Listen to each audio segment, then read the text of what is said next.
Hello, everybody. Hello and welcome, and thank you for joining us at Roll Together RPG. Yes, we're here at twitch.tv/D&D and twitch.tv/rolltogetherrpg for another episode 11 of Seekers of Elturel Buried. We're very much in the thick of it, in the final sort of phases of this grand thing, whatever it may be. If you're just joining us, not familiar, we're here to play some Dungeons & Dragons, which is a tabletop role-playing game where the six of us gather around the virtual table to tell a shared story. Each of the other five here are going to play a character of their own devising, which they've been playing throughout the campaign. And they act as the characters, they dictate their actions and their voices. I, on the other hand, am the dungeon master. I embody everything other than those five characters in the world, all the people they meet, the places they go, the situations in which they find themselves. The players each have a character sheet, which tells them what they're good at, what they're bad at, and assigns numbers and specific rules to things they can do. Broadly, that means I describe to them what's happening, situations, etc. They tell me how they want to act, what they want to do, how they want to respond, and I help figure out what happens next. So my job is to help the players and the characters be awesome by putting them in interesting situations, dialing up the pressure, and seeing what emerges. Sometimes that means rolling dice. Normally that is a 20-sided die, which is or D20. If we start using D20s and D whatever's a lot on the screen, that's just referring to the number of sides on the die, but usually it's a D20. High numbers are good, low numbers less so. Often the players will add or subtract a number based on their character's unique traits, and we all go on from there. The dice ensure that we never truly know how things are going to shake out and leaves room for serendipity in our story. So now it's a good time for the players to introduce themselves and their characters. So I'm going to go around the group. If you could give your name, your pronouns if you wish, and then some details on your character, like their class, their species, how are they doing? What's going on? We're in the middle of a stressful situation, which we will come to in the recap in a minute. But if you could sort of give some context for the people at home, starting with Niall, please. Oh, hello. My name's Niall. I use he, him pronouns. I play Bardatana, who uses she, her pronouns. And apart from like this monster going like Super Saiyan into its final form, I feel like pretty good. Barda probably feels the same, but she is a bit worried about the rest of the party. She doesn't want to lose anyone. I think she's really made connections with this group. Hopefully you've watched the rest of it, because there's been some wonderful moments of highs and lows. But yeah, she doesn't want anyone to fall this thing, this creepy, tentacly, eye-dropping, weird motherfucker. Yeah. Oh, thank you, Niall. Ed. Hello, my name's Ed. I use he, him pronouns, as does my character Viorica Yordash, who is a high half-elf bard, I think. And he is surviving, I think, just about. Yes, he's in need of some healing, but is surviving quite well, and actually probably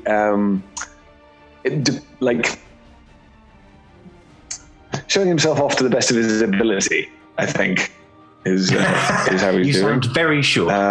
Yes, and he's interesting to see that he can survive. Well, I don't know. I don't know how he is. Basically, I've never played a bard before, so apart from this guy in the last campaign, when he was just useless. I think he's definitely been a lot better than that. That's an easy thing to declare. Thank you, Ed. Rebecca. Hi, I am Rebecca. I use she, her pronouns, and I play Veracity Tallow, who also uses she, her pronouns. Veracity is a gnome wildfire druid and is having a lovely time on this adventure. She gets to set fire to things with no consequences and no one telling her off afterwards. In fact, people go, well done, Veracity, for setting fire to that thing. So she is having a ball.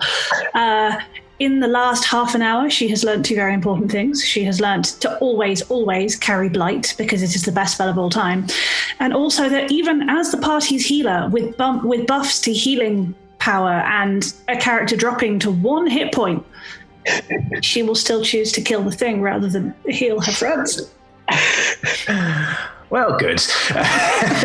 Like a true hero. Yeah. Hi, I'm G. I use he, him pronouns, and I'm playing 355, who uses they, them pronouns. 355 was kind of built for coming to this hedge maze and finding this thing that's on the wall next to us now. So it's sort of overwhelmed, I guess, in some ways, but also just focusing on what's right in front of them, which currently, is the aforementioned tentacly eye monster thing. I think they're just pretty focused on get it dead currently. I think that's fair. Cool. Thank you, G. Nat. Hi, I'm Nat. I was about to say I am a human, which is true, to be fair. Yes, true. It's definitely true. I'm Nat. I use she, her pronouns. I play Valka Heartsong, who also uses she, her pronouns. And she is a human also, and also a barbarian of the Ancestral Guardian. Oh my goodness, of the Ancestral Guardians variety. I talk for a living. Ancestral gardening, though, is She the does do coolest ancestral idea. gardening. Valka would totally be an ancestral gardener. Yeah. Great. So Valka is actually feeling useful for possibly the first time in this. Like, she's just done little useful bits here and there, but in terms of the battle, she's actually doing the thing that she was brought along to do. Like, she's been tanking, she's been defending, she protect and she attack. So she's in the zone. I'm on prime. She brings snack. Yes. 100% accurate. Thank you all very much. Before we get to all that action, which has been trailed so nicely there, we'll talk about some of our lovely sponsors and supporters. First up is Hero Forge, purveyor of these quite magnificent custom miniatures. I have here our very own Viorica Yodash. They're in pose. You can see that clearly enough. You can also see on the overlay, the frames, you should see the lovely miniatures for all the characters in all their glory next to each of their respective players. During the combat, which we will be starting with, so you should see that pretty soon, you should see those characters with highlights around them and animating enough to help you see whose turn it is, but you can check out the Hero Forge miniatures there in all their glory. On heroforge.com, you can build all of these miniatures of your own characters that you're playing, or NPCs in your games, or just other things you want to build cool character concepts for. They support a wide variety of different styles. They're sort of game system agnostic. Obviously, we've got a particularly fantasy bent in all of the character miniatures here, but that's not the only style. They have sort of sci-fi, modern world, punky, steampunky, all those kind of things, and they just keep adding more options. So it is always interesting to poke around and see what you can make and how odd you can go. We have made a video with each of the players here where we have built the characters, the miniatures that you see on screen. So if you want to see how that builder works and the process of devising and creating one of the characters with Hero Forge, you can go to our YouTube channel, youtube.com/rolltogetherrpg, or just search for us on there, and you can see our Meet the Characters playlist, and then head over to heroforge.com and build your own. That'd be great. Next up, there is Ultrapro. Ultrapro are all about a different side of the physical tabletop experience with the accessories that they make. So for D&D, that means dice. I have my lovely antique dice, awkwardly holding them in frame. You've got card sleeves, character sleeve wallets. So if you use things like condition cards, or you have printed character sheets, that kind of thing, there's lots of good organization options to look after your stuff and make it easier to use. Likewise, they do stuff for war games, Magic the Gathering, all kinds of things. So if you want your games to be better organized and looked after, check out ultrapro.com for all that kind of thing. We will be giving away something in the chat. I have here, this is not necessarily what it is, but this is an example of the kind of thing it might be. Here is Grumpus the Gazer. He's one of their figurines of adorable power, and he's incredibly grumpy, and I love him. But yeah, keep an eye on chat, see what one say. They will tell you how you can win nice, cool swag from Ultrapro, so do join us on that. Next up is the wonderful Elderwood Academy, who are the premium purveyors of bespoke gaming-themed gear, including hex chest dice boxes, spellbook deck boxes, and rolling trays, say that 3 times fast, which are disguised as bespoke ancient arcane bones, and also scroll and codex dice towers and rolling tray pairings. You can find all of their awesome-looking stuff on elderwoodacademy.com, and thank you very much, Elderwood, for sponsoring us. We are also pleased to be supported by D&D Beyond. On the left-hand side, you should see an overlay where you'll find the aforementioned character sheets for each of the characters here, so you can dig in, look at their abilities. If they do something and you go, what is this? I don't understand. You can click on there, dig in, and see what it is in the sheet, what it does, how it works. Or if you just want to have a nose around, see what they do, you can do that, dig in there, and have a look. Thank you, D&D Beyond. We're also supported by Level Up Dice. I have some of their aptly named Table Shaker, massive D percentile dice, and somewhat more, you just listen to that, right? Plonk. And then somewhat more conservative, but still surprisingly massive, oversized D20. Thank you, Level Up Dice. We are also supported by Warriors of I'll say that again so I can say it properly. Warriors of Waterdeep, which is an official tactical team-based dungeon adventure mobile game for Dungeons and Dragons. If you enjoy Idle Champions, which I have not yet mentioned, so this will not make any sense, you'll enjoy Warriors of Waterdeep. We have codes at the bottom. So if you look at ! Warriors of Waterdeep, should get you the download link for the app. somewhere down there, and you can type !WOW gems in chat to get the gems, to find the a code for some gems for the game. And as mentioned slightly backwardsly, because I was going down my list in the wrong order, Untitled Champions of the Forgotten Realms, which is a licensed D&D strategy management video game. We have a chess code at the bottom of the screen. If you need to be reminded of what that is in chat, you can type !code. You can find it there. Thank you very much to Untitled Champions for your support. Deep breath. We are on social media. We are Roll Together RPG everywhere. So find us on Twitter, Instagram, YouTube, all of the above. Yes, come and follow us and keep in touch, keep track of what we do. We also have a Patreon, which is also Roll Together RPG, patreon.com/rolltogetherrpg. You can join our growing D20 club. Thank you to all of our lovely D20 supporters. Get our newsletter, help support this show and the other shows that we do, slowly help us sort of build our support there and building towards unlocking more support tiers, including things like a community Discord server. So do please check that out. This show and all others are also available as podcasts. So just use your favorite podcasting app, search for Roll Together RPG, and you can download us in audio form to listen wherever you want. You can take us with you. It'll be nice. That's those things. Finally, we play with a diverse group of players who play a diverse set of characters with wide-ranging sexual and gender identities. Our tables are trans-positive, and we encourage and champion trans players and characters in our games. The DM and players may portray characters that are of a different gender to their own. We aim to avoid misgendering, but acknowledge that it does sometimes happen, and we have a company policy in place for correcting people on this. If we miss an instance of misgendering, we are open to being corrected, so please do just let us know if you think we have missed something either in chat or one of the channels I mentioned previously, and we will look to correct that in future. And with that, we are finally ready to see what mysteries and adventures and possible plant violence await in this week's Seekers of Elturel Buried.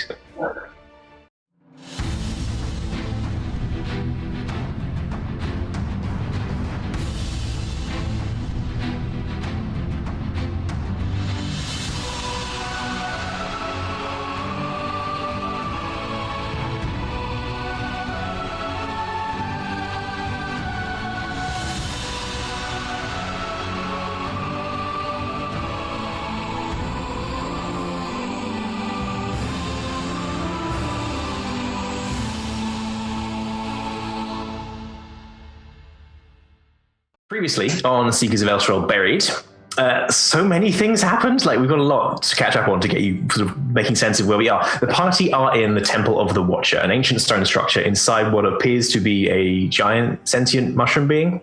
They've come here to this place seeking the Constant, a powerful artifact desired by their employer, Keeper Zankei Brighteyes at the Elturel Athenaeum, which is a kind of magical university back on the material plane. They have come a long way to be here. The temple is located in the Hedge Maze, a demiplane that was once part of the Feywild, but which was severed to drift through the multiverse by the monarchs of Faerie when they could no longer tolerate the internecine conflict between the demiplane's two rulers, Drusilda the Conservator and Rack and Ruin. So there's a lot. But something is amiss. In the Hedge Maze, the party have encountered 119, a precursor warforged to their own 355, built by the same person, and have discovered that Cade has lied to them, or certainly omitted some pretty salient information about this expedition and what's come before it. Why would they do that? Why send the party here and tell them nothing of everything that came before? What could they possibly be hiding? These are questions. All that, though, will have to wait because the party have found the Constant. They have the Constant. They're in the room with the Constant, but the last session saw them battling its maybe Guardian, or the Guardian of this whole plane, the Watcher, aka Rhizaeus, aka the giant fungal growth on the ceiling. Or perhaps not on the ceiling anymore. After a spirited battle with the ensnaring tendrils of the growth and its spore zombies, a particularly fiery blow from Veracity appears to push it over the edge. From above, burned and cut free from the wider fungal mass, a hulking, vaguely humanoid shape of moss and spores has descended, and it is not happy about that. So let's begin once again.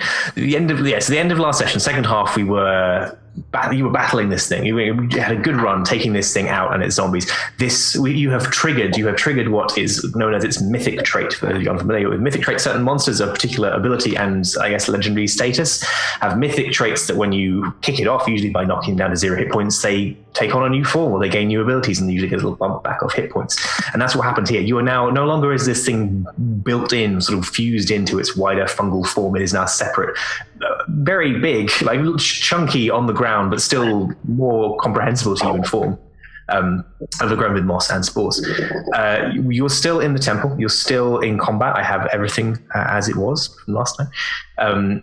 we left it right in the middle of Veracity's Scorching Ray spell. 2 of them had been fired. Also at the time, I believe 355 and Veracity were both bound, grappled and restrained by some of the tendrils from the ceiling. That is no longer the case. This sort of the core of this thing with this great central pseudo eye, this weird flower that looks like a sort of kind of false plant pattern of an eye in the center, is no longer grappling you. So you are unrestrained, ungrappled, but otherwise we're going to carry on as we were, which is Veracity's turn at the top of the round. I believe you had 2 remaining searing Scorching Rays. I always call it Searing Rays. I do. I guess this is your call, George, whether you can hesitate and see what's going on in the middle of a spell. For dramatic reasons, because it's come on either side of a session, I'm fine with it. Okay. Yeah. In this case, Veracity's gone, bah! And punched the Watcher with gouts of fire and thinks it's sorted. And then this being comes out. So can I take a second or two just to, I guess, perception check, maybe see if it's going to open its mouth, speak, enter any communication? Does it want to carry on fighting? Has it got its fists up, or should I keep hitting it, or is something else? Fair. What is your passive insight? Really high, because I'm a druid. 18. 18. It's hard to read because, as you've found so far with plant creatures, they are an odd one. However, you are a druid, and this thing is a humanoid. Unlike its very odd, sort of hard to comprehend form that stretch potentially for miles around you, this is a distilled thing that stands in one place. It is not happy. It is angry. You don't know that it's not going. You can't guarantee that it's not going to speak or communicate in some form, but it does not seem to have stopped its hostile intent either. Rebecca might do something else, but Veracity's going to chuck the 2 Scorching Rays at it, please. All right, that is 2 attack rolls, please. 2 attack rolls plus a doobie-doobie-doo. 1 is a 19 to hit. That hits. Oh, they're both 19s to hit. Then they both hit. Cool. So then it's just 4d6. Oh, that's very shiny. 11 and then 18 points of damage. And just to remind you from last time, it does have fire resistance, but that doesn't matter to Veracity because of what's the feat called? I don't even remember. It is, well, you made it because you're amazing. It is called Fire in Her Eyes, which is basically Elemental Adept but tweaked a bit. Elemental Adept punch you. Good. Anything else on your turn? I have a bonus because I have Sparky. Now, I was going to ask him to bounce us out of the grapple, but the grapple's not there anymore. So no one else is in immediate grapple or, about to fall off an edge kind of danger. I think so. No. Then I will ask. No one who was grappled before is. No one who was grappled is grappled anymore. So yes, you will find from that point of view. Great. Cool. Then I will ask Sparky if that's okay to flame seed because he doesn't. Fine. Yeah. Yep. Let me find my thingy. And it's another +8 hit because he's basically me. 25. Yeah. 1d6 plus 3. That is only 4 points of damage. Okay. And that I don't believe you're. I can't remember the wording on the feat, but I think it's your attacks. I think because Sparky is a separate creature, the fire resistance still applies. Annoyingly. Fine. And I can't reroll. Can I reroll fire damage? Because it. I think it's. I mean, what's the wording on the feat? For me, when you roll damage for a spell. So yeah, fair. Yeah, simplicity. I will just go. And then, as movement-wise, can I ask Sparky just to face off against the humanoid Watcher? So I imagine Sparky's shorter because he's my height, but to float up and eyeball. Yep. I don't think either of them have eyes, but still. They probably have some concession to eyes, if not actual functional eyes. Yeah. That's a really good point. I had never quite pictured Sparky to be Veracity's height, but of course they are. I know. Yeah. He's a tiny little flaming ball of chaos and death.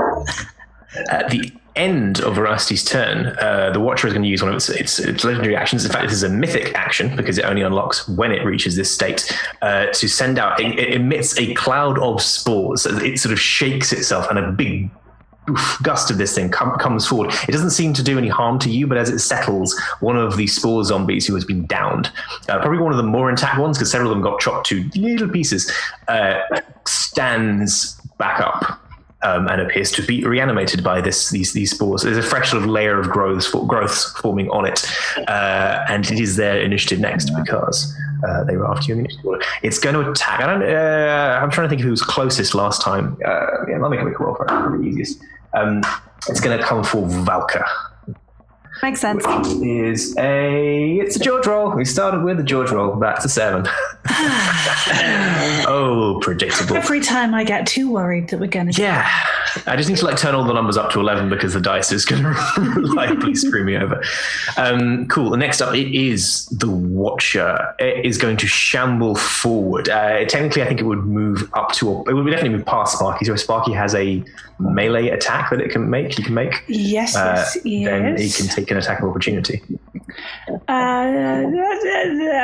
Actually, I think we've had this before, and I can't remember if we decided he had a reaction or not, because it's not written. A reaction. I think by default a creature will have a reaction unless it says it doesn't have reactions. But does it have a melee attack in its stuff? No, Flame Seed is ranged. Then you typically melee. You can take melee attacks as an attack opportunity. Makes that nice and simple.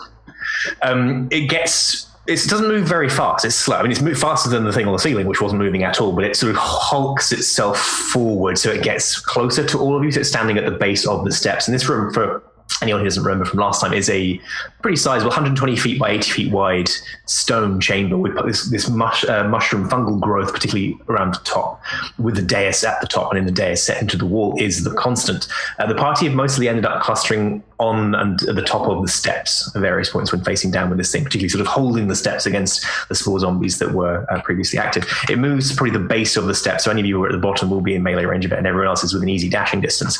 And it does a similar thing to before, where it kind of beats its chest and shakes loose a thicker cloud of these spores, which function as, in this case, a spell. So that this thick orange is not the same as last time. It emitted a gas from the ceiling, which is just definitely a spell. It is not that. It is similar in color, but it has a more noxiously yellowy color than the deeper orange of that one. It spreads out thickly. It will have an effect at the start of your turns.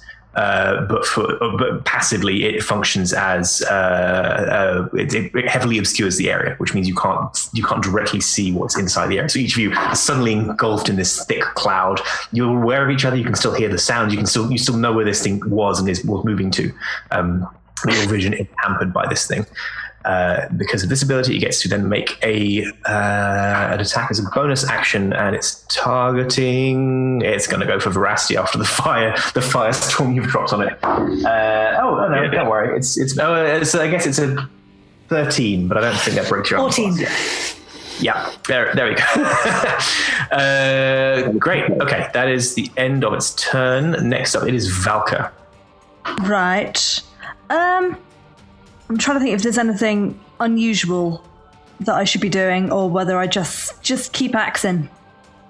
I think I'm just going to keep on axing. Right. Probably, given that we have much higher damage dealers, I'm going to go after the zombie. Oh, sorry, at the start of your turn, because of the gas, could you please make a Constitution saving throw? Yes. I suppose. Yeah. If you insist. Come on, D&D Beyond. 15? 15 passes, so you're fine. This is definitely, it's not a damaging effect, you don't think, but this is just it's so thick that you have to hold your breath against this to stop yourself from just doubling over, choking and retching. Lovely. Delightful. I tell you what, I am interested to see whether it's going to wake up any potential other bodies that may be down the pits around either side, but I don't want to waste time running over there and having a look right now. So I'm just going to go attack the zombie. Got it. It's right there. You will have disadvantage because of the cloud being thick and the lack of sight of the zombie. Okay. All right. So this is probably going to be easier to do with physical dice. Right. So the first one with disadvantage. Right click on D&D Beyond. You can right click and pick disadvantage. Can I? Oh my goodness. Well, the first one was a 21. Yeah, that hits. Fine. No, that's just a regular click. The second one is probably going to be an 8. Yeah. 8 to hit. Wait, is that 8 damage? Sorry. 8 to hit. Oh, 8 to hit. No, yes, that will not hit. Okay, fine. And number 3 is a 19. Yeah. Okay, so 2 hits. Smashing. All right. Now go away. The pop up. No. Right. Okay. Attack 1. Axe 1 does 10 damage. Okay, that takes out a huge chunk out of this thing. Yes, it's still up, but as you've seen before, they're not very hardy, these creatures. Yeah. And the next one is a miss, and the third one, which was my without the bonuses, is just a straight D6. So that's a 3. That has exactly as much as you needed. So this thing gets up off the floor. It's reanimated by these spores. Gets up, flails ineffectually at you, and you just backhand it back down again immediately. Specifically, tries to chop it into pieces so it cannot stand up again. Yeah. I think there are 2 more that are potentially animate, or rather they're intact enough to animate effectively. The others are definitely chopped up, I believe. I think that's correct. Fantastic. At the end of your turn... Oh, sorry, you do anything else? You got a bonus action, I suppose, and movement, sorry. No, I'm going to hold on to them just in case I need to help other people later. And movement-wise, I'm going to stay put. I'm going to stay right in the center of things. Got it. At the end of your turn, the creature will, Roseus that is, will let out a bellow. It does appear to have something that functions as vocal cords. I think this is the first time you've heard it make a sound. It is distorted. It is horrible. It does not sound human or humanoid in that kind of way. There is another gout out from it, this kind of floor level, and a slime spreads out 20 feet radius around it and forms this sticky, hard layer over the surface. Which will return the terrain into difficult terrain around it, if that makes any difference to any of you. Viorica. Right. Viorica is up at the top of the steps, right? I believe so, yes. Have I got to take a... oh, yes, you do. Yes, at the start of your turn, you must take a con save for the horrible wretched choking gas. He's very good at those. Oh, it's not too bad. 16? 16 passes, so you avoid the effect, which is just as well. Yes, thank goodness. Okay, so he's going to try and get out of the cloud whilst trying to remember where the creature was last time. You know where it is. You can, for the purposes of you can target the creature with anything that requires an attack roll. You can make the attack roll disadvantage. Anything that requires you to see the target, you currently can't see it with the gas being there. You can press yourself against the very back wall. You'll have very little room to maneuver, but you can there's a little small sliver where the gas does not reach. Yeah, no. Well, he's wounded enough that I think he doesn't want to do that. However, what he does want to do is so pushing himself to the back wall to try and he's going to bring up the sword cane and put it to his mouth to fire a spell back into, and it's an area effect, so I think it's that's fine. Yeah, you've got it, depending on the area.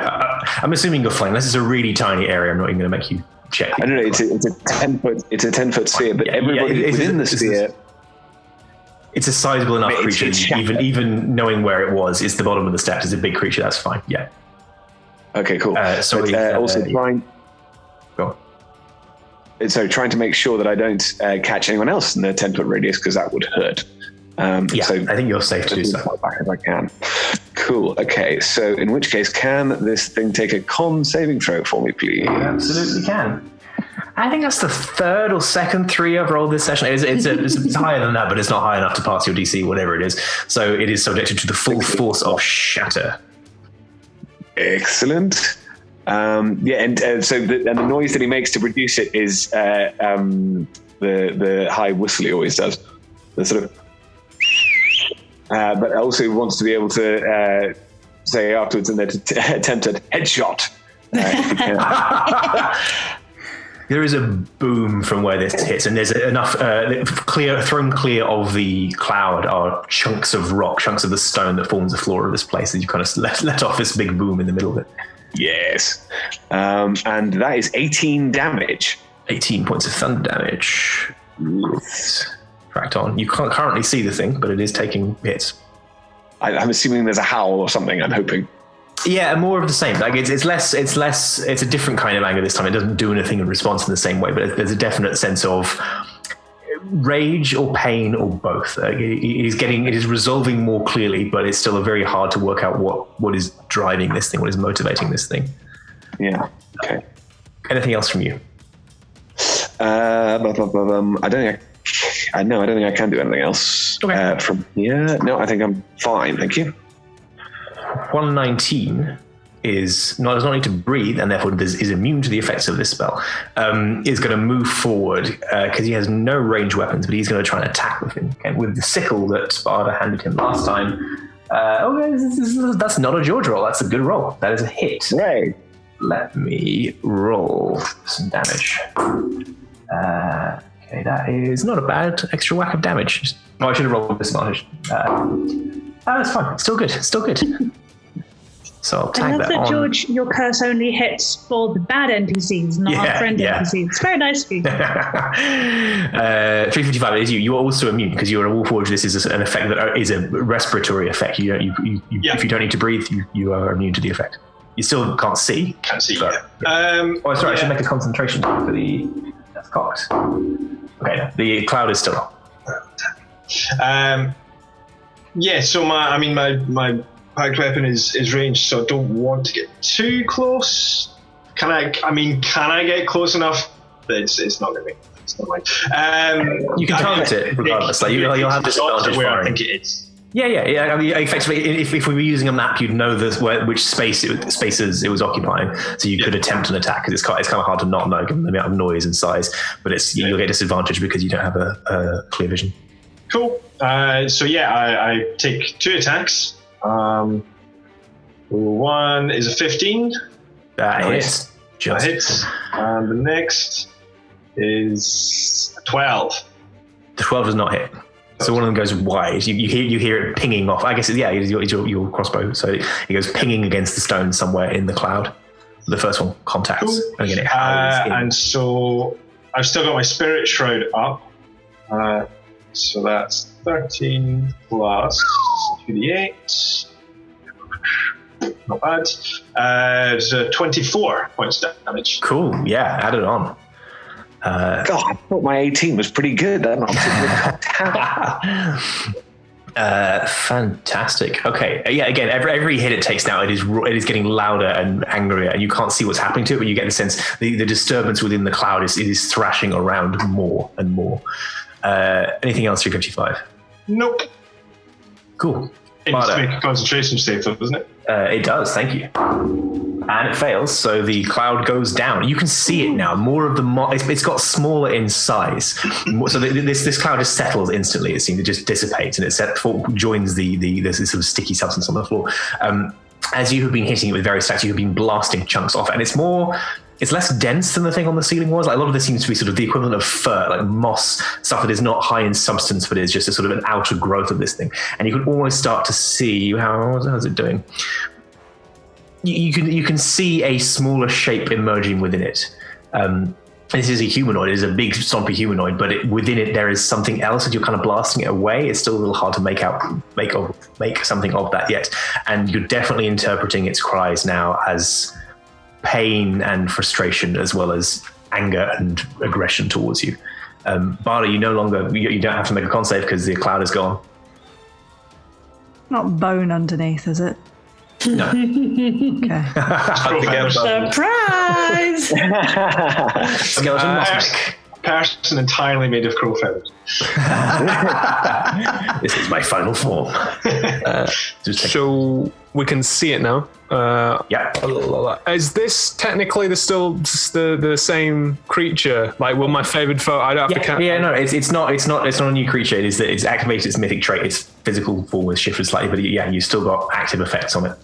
All right. Well, I'm just gonna try and fuck it stay up as much as possible. I'm gonna bonus action Planar Warrior to get that extra damage, and then just attack it twice with the old bow and arrow.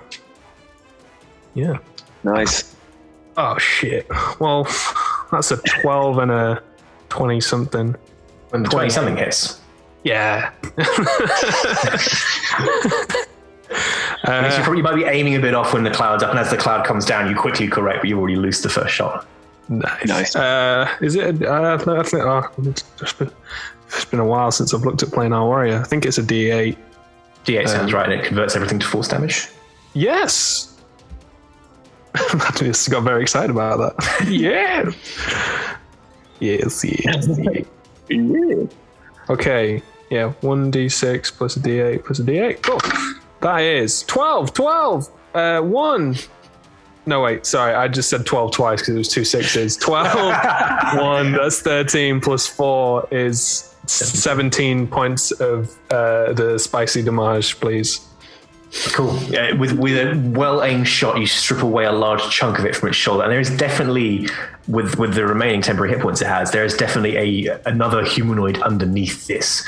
You can't see a face yet, but you can see their shape, you can see their torso, and you can see their legs extending down into the bottom half of this thing. Oh, do one. Like, why is it a third and final form? Russian dolls. This is like the worst episode of Catchphrase.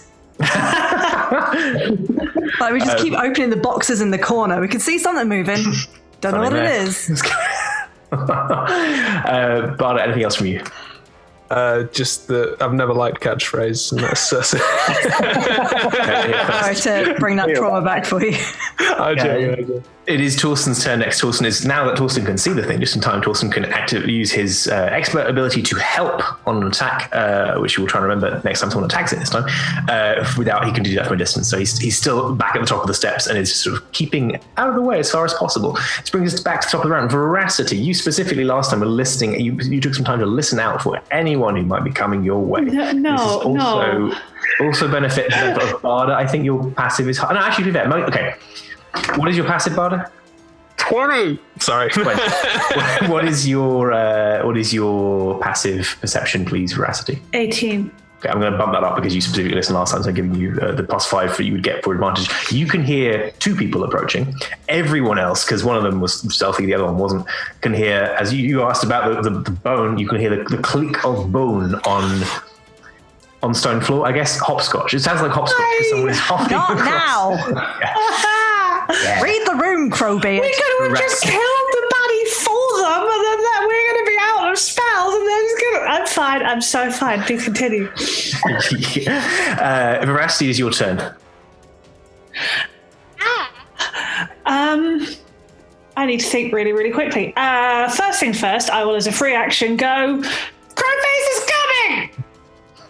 Just to get that out of the way. Then I'm going to really quickly look through my spells and see if there's anything I can do to block a doorway. Nobody expects Crowface. I could make some plants grow in the door for a bit, or I could make the doorway easier to... Nope, okay, we'll tackle them when we have to tackle them. With that happening, I am going to be deeply selfish, and I'm going to cast Cure Wounds on myself because I'm really, really unwell still, and I think I need some hit points. So I'm going to do that at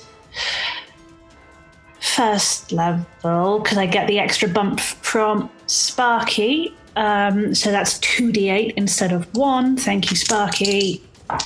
Oh, and that was very nice. That is an 8 and a 6 is 14 plus 5, 19 hit points. And then I will ask Sparky to pew pew pew at the Watcher. So that's cocked. That is 26 to hit. And then he's just a 7 points damage. Points of damage added on. It's definitely you've stripped away the majority of the outer shell at this point. It's mostly the legs and some of the stuff protecting the head because it still has these temporary hit points. Anything? Oh no, that's Sparky's turn, isn't it? So the zombies are both down, or all down rather. The Watcher staying down. Yeah, it seems so. The Watcher, a final bellow of just. It's almost a pitiable sound, like it's that kind of trapped animal sound where it is anger. It is. There is an element of terrifyingness to it, but it is also something that is scared and lashing out and just really going for its probably final maneuver. It's going to reach forward and try and grab someone. Making Natalie feel bad about killing it. I do a bit. So just remember, it probably sounds like that's not nice. Yeah, you know. Yeah. It's going to make its first attack at Valka, which is a 17. Good. You are there to be hit, my friend. I am. I can fix you. It was a 17. That does hit. That does hit. Okay, so that is makes 8. That makes 10 points of bludgeoning damage after 5 because you're raging. It does, however, grapple and restrain you. It's going it's going to use its other ability to replace someone's attack, which is just slamming you back into the ground. So it's going to make that is 25. So this is the chunky. This is the chunky attack. You're no longer grappled. That is the good news. Great. That's quick. But you are dead. 27 points of damage, half to 13 because of your rage. Oh my goodness. Thank goodness for raging. How healthy or otherwise is Valka looking? I mean, this is the unhealthiest you've ever seen her, but she could probably take a little more. Don't tell George. Yeah, it's going to grab you. It's going to try and grab you again. It's just really laying into you. George that is an 18. Same damage. More than last time. So that is 5. That makes 6, 7, half, 3 points of bludgeoning damage. And you're grappled and restrained. That is its turn. And it is you next. Well, very upset now. Okay. But do I want to keep that for now, or do I want to keep that for later? No, I keep it for later.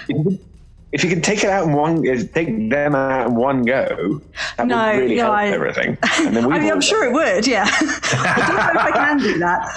No, I was wondering how the ring might work, but I might keep that for other people who might come into the room. Not that I'm metagaming or anything. Oh, you can hear them, so you know someone's coming. Ark, what is that? And I told you people were coming, so it's all good. Yeah. That is true, and it would feel like a waste of my turn to be just de-grappling. Okay, so from grapple, I'm going to Ring of the Ram. Now, George, previously, I had misread this, and I was under the impression that Valka used the ram and she moved and slammed into something, and that's how we've played it. I'm with that. If you want to, unless you specifically want to change it, then I'm fine with it. I wouldn't stop you from using it at range if you want to. But. Yeah, having reread it, it's supposed to be you conjure a spectral ram's head, and that's the thing that moves. Yeah, so how do you want to do it? Like, whatever fits your preferred flavor. I mean, that's what I'm going to do. I'm just saying it out loud, airing it, because I feel guilty that I've accidentally misused this in the past. But you just jumped in with it. You were like, yeah. Nothing's wrong. Yeah. Not using it to move further than I should have been able to before. No. We will allow it because it's cool. Yeah. And doesn't break anything, so that's good. You would have disadvantage on the attack because you're restrained, but because I forgot to, having said I wouldn't forget, I forgot to apply the advantage from Torsten to Sparky. You do have advantage, which makes it a flat roll. Great. Fine. Good. Well, in that case, it's just a flat roll with a 7. So that's an 18. That hits. Marvelous. Nice. And I am going to use both charges remaining on it. So that's 2d10. I'm going to roll d8, not a d100. Oh no, my window is too small. Here we go. 1 and 2. Roll. What's that? That is 14 damage. Force variety. And it is pushed back 10 feet away from... I mean, I guess if it's grappled me, I don't know if it's moved me about. With it. Yeah, no, it hasn't tried to move you, but you get dragged with it. But the point is, it's further away from everyone else as well. Yeah, so. You blast away all but the last vestiges of this sort of moss outer shell, or this fungal outer shell, spore outer shell. The sort of the slightly exaggerated hand that is grasping you is the one part of that left. Underneath is an elfin humanoid who doesn't they look normal size. They look like a sort of a rangy elf from the material plane, that kind of territory. Their skin. The person on the necklace. Not at a glance. You can explore that later. You can look at that in more detail. But their skin is mottled and changed by these things they have been encased in, so it's not easy to make out their features. Over their eyes are growing more of these mushrooms. There's another sort of ring of them down their face, and they are clearly they are moving around. They are moving as a person would, but there is some jerky, unsettling quality to their movements, and they're still up. They still have a little scrap of this extra material left, and they're still grappling you. Anything else on your turn? No, I think that's it. Let me just triple check that yeah, fine. I was just double checking that I didn't have to actually melee damage someone to maintain rage, but I don't, so that is fine. If you've taken damage or attacked, yeah, that's all good. Cool. End of your turn. It's going to what's it going to do? It can't. Can it do that? Might be able to do that. No, it can't. It's going to just it can't slam you into the ground as a legendary action, mythic action. So it's just going to make a regular attack the same way. Fine, just a regular slam into the ground. Then. A legendary one. Well, it can't do its big smashy move, but it can do the same thing that it used to grapple you. So it can do that. That's a 20 total to hit. So that's 13 halved to 6 points of bludgeoning damage. We're looking peaky. Folks. That brings us to Viorica. Okay. So, yes, having been told that there are people coming and things. Oh, do I want to do that? That's not a bad call.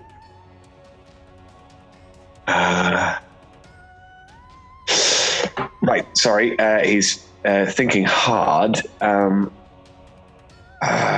Okay, so the door that everybody's going to be coming through, well, the whoever it is that's coming, which door are they coming You've heard through? the click of bone on stone. You know you have a good idea. Go on. What's the question? Which door are they coming through? There's one door into this place, which is this sort of large doorway with the rising stone door that you pass through to get here, which has stayed open this entire time. So it is 120 feet from if you're at the very back of the room, which I believe you were, it's 120 feet away. Yeah. Okay, but it's the other side of your man. Okay, yeah. Cool. In which case, I am going to cast invisibility and slightly nope the hell out of it. As in, I'm going to try and get away from the melee, and you, as it were, from the side. Okay, so I'm going to move as far as yourself, to be clear. Sorry, yes, I'm casting invisibility on myself in order to get out of the battle and to view it from one side. If I had to go one side or the other, I would. You'll be slowed down by. Remember, the floor was returned into difficult terrain by one of the effects from this creature, so you will be slowed down by that. But you can get at least down the steps and close to where the battle's happened. But you can just keep out of the way. Plus, you're invisible, which helps a lot. That's what I mean. I'm trying to. So I'm basically trying to keep out of the way, but there to react if stuff happens. Basically. Fantastic. It is 119 next to it, right next to the thing still. Go for another sickle attack.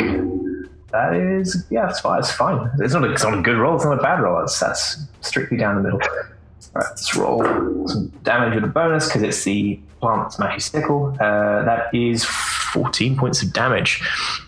This rips off the last of that moss substance. It's still technically grappling you, Valka, but it's now just doing so with two very normal sized hands. The bulk of this thing has been cut away, and it is badly damaged. The creature underneath doesn't appear to be particularly hardy compared to all this stuff that's been motivating it and animating it. 355.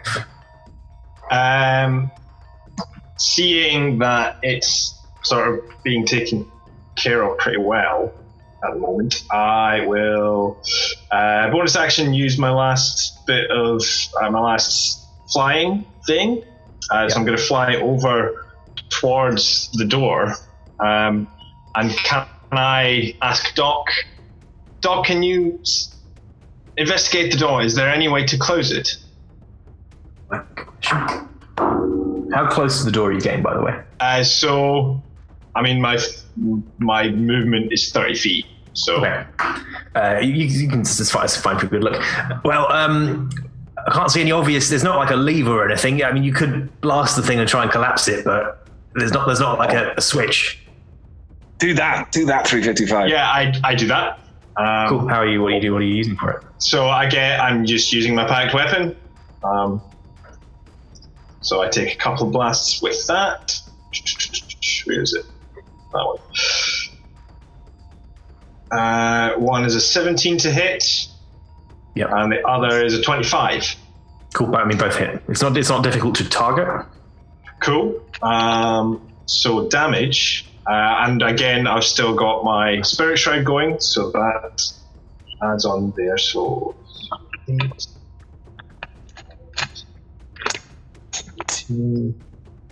48. D8, excellent. 35. Cool. You hit the center of the arch and cause you take out a massive chunk of this, so enough to trigger a small cave in. You haven't fully blocked the door. It's scramblable over. You can make further. I think that's between the two attacks, isn't it? So what did you break out the damage per attack? No, I didn't. That was the total damage. No, unless they're wildest. You've caused a big rock pile up in the middle. You've partially blocked the door such that it requires scrambling over. You haven't completely sealed it over. You or anyone else can make further attacks to try and finish the job, but essentially you've collapsed the center of the archway. Okay, cool. Anything else? No, that's me. Barda. Quick question.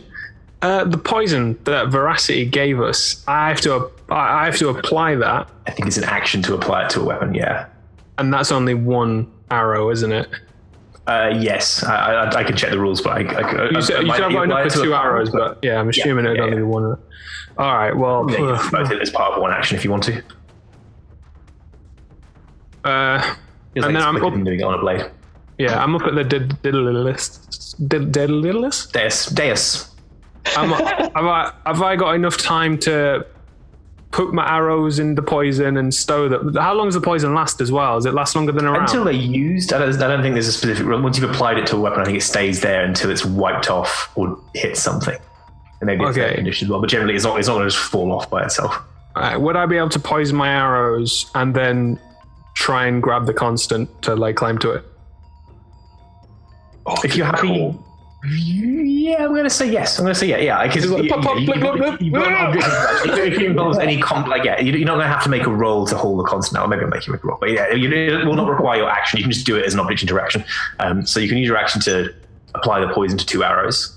Yeah, stash them in easy reach, and then grab a thing. And for anyone who wasn't listening last time, who has just forgotten, the constant is a sort of 5 foot wide, broadly disc-shaped, segmented clockwork goldy thing with 3 white-green gems in the center, which emitted a big pulse of green energy last time.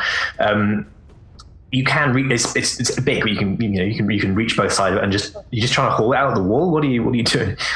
Yeah. She's trying to grab it to lay claim to it, so that if she's trusting, essentially she's trusting that everyone can take down this elf with a big hand, and hopefully talk her way out of this Darvax situation. So yeah, she's literally just like grabbing it, like rip it with the anger and frustration of someone who doesn't want to see their ex again. Rips out from the wall. Right. You almost topple over. It's so easy to pull this thing out. It's surprising. Like, it is big, it's broad and bulky, but it's light. And as you pull it clear, you always have to snatch your fingers away and sort of because it collapses. It folds in on itself until it is an orb. It would be a bit uncomfortable holding it in one hand, but in 2 hands, it's very, very easy to. It's sort of somewhere just south of bowling ball size, that kind of territory, and it's lightweight. Like, the metal appears to be quite thin, and it's clearly recognizable as the same thing, but the gems are on the inside. It's got this clockwork outer shell to it, but it's in a shell. This is convenient. Good. Designed for transport, clearly. Yeah, I'm not going to take any more liberties with my turn. I feel like that's a lot to be done. Technically, you have a bonus action. I don't think anything you've done is too far out of the ordinary. Depends what you can do with a bonus action. Yeah, well, what is it? Is it just a circle now? Is it like condensed in on itself? Yeah. Well, a sphere, but yeah. And the hole where it was at, is that just a little ink? It seems to just be a shape cut in the wall. You can't even see any attachment points. Like, it's possible that it's just been hovering there. Like, it's not bolted in. It's a shape designed for it, but more just a gap in the wall cut to the right shape than something that's been specially mounted. Right. Well then, I think just gonna turn around and bonus action Hunter's Mark Darvax. Not what's your vision like? It's pretty Can't good. 60 feet. And 355's got the light. I don't think you can see them just yet because they're on the other side of this wall of stones. They're certainly more than 60 feet away. I think even with 355's light, the angle is wrong. Well, the air. Oh yeah. Yeah, definitely you can see it. The range would have been all right, but my eyesight. My eyesight's only 60 foot of dark vision. So, Torsten is going to take the dodge action. Can I bonus action try and figure out what this thing does? If it does anything that can do anything? No, I think you need at least an action for that to start making rolls. Yeah, no. No worries. Torsten will take the dodge action. At the bottom of the round, Darvax will clamber over awkward. Like there's an element of like you've robbed him of his like dramatic entry. He can scramble over. It's not an impassable impediment, but it requires a lot of ungainliness. He comes through with Lorena, who is the tiefling who accompanies him at various points, and they just stand there. They don't make any immediate aggressive action. He's just standing there with his arms folded, watching to see what happens. Lorena is more alert, like she has her greatsword out, but it's more in a wary pose than I'm going to charge in and attack you pose. Which brings us to the top of the round, and Veracity. I don't want to just kill the Watcher while Darvax stands and watches. That just feels dirty. Who watches the Watcher? Who watches the Watcher? Hey! How incredibly unwell does the Watcher look? It does not have many hit points at all. No, someone else like to kill something for once. I keep just having the luck in getting the last hits. If you don't, it will have another turn. Oh yeah, it Well, comes straight after me. yes, That makes yeah. me feel less bad about this. You know what? If it doesn't have a super amount of hit points, I don't want to metagame. Does it look proper last legs? I wouldn't have told you if I did it. Yeah, it's very Really much last legs. In that it's case, not like 2, but it's not many. It's at all. 3. in that case, so I've got So it. you should do your 60 odd points of damage blight attack on it. Yeah, okay. Well, this is the thing. I'm thinking, so I don't waste a healing spell, and so I've got it fired up in case I need it. I think I'm going to cast Shillelagh as a bonus action, Yeah. and then use as my action Shillelagh hit. Bonk. All right. Make an attack roll with Shillelagh. That is a 24 to hit, Yep, that hits. weirdly, and then that is 12 points of damage. That is enough. It had 9 hit points left. You're welcome to Killed describe with a it. cantrip. You're welcome to describe how this looks. At this point, it is a normal-sized humanoid. It's still tall to you, but it's not. There's nothing. There is plenty of unnatural things about it. It's not this vast, unthinkable in size thing anymore. It's just a person shape. I think Veracity has another tantrum. It's been going really well. People nearly died, but they didn't, and we just killed it. And then there was another one inside, and then there was another one inside, and now Darvax is coming, and it's not fair. And she will stamp her feet and then swing. And again, I think kneecap the Watcher. Yeah, take her out of the knees. Take her out of the knees. That's amazing. And then possibly, if just for flavour, if it then falls, she can drive the staff into its head because she's cross. I have a question, George. Yes. You said that it kind of reduced down to this humanoid elf form and was now holding Balka with just hands. Was it still Yes. like really long? No, it's tentacly close arms? range. Close range. Okay, so please be careful with that stuff. I didn't roll a natural one, so I think you're safe. Okay. You drop It's a it, solid bonking. strike it through the back of their head, and it stops moving. It doesn't. It doesn't feel like hitting flesh. It feels like, even despite the shape of this thing, it feels like the same fungal mushroom form you've been striking, which has got a different consistency to hit. Like if there was a person under here ever, they are long since hollowed out, and it's just their shape that remains. That is really reassuring. Thank you. On the front of the... Oh, yes, your turn. Movement. Go on, yeah. Sorry, I just have movement. I would like to get in front of people with my Yeah. shillelagh. I think if you were Be fighting, defensive. you're probably the closest to that. If you step forward, particularly apart from Valka.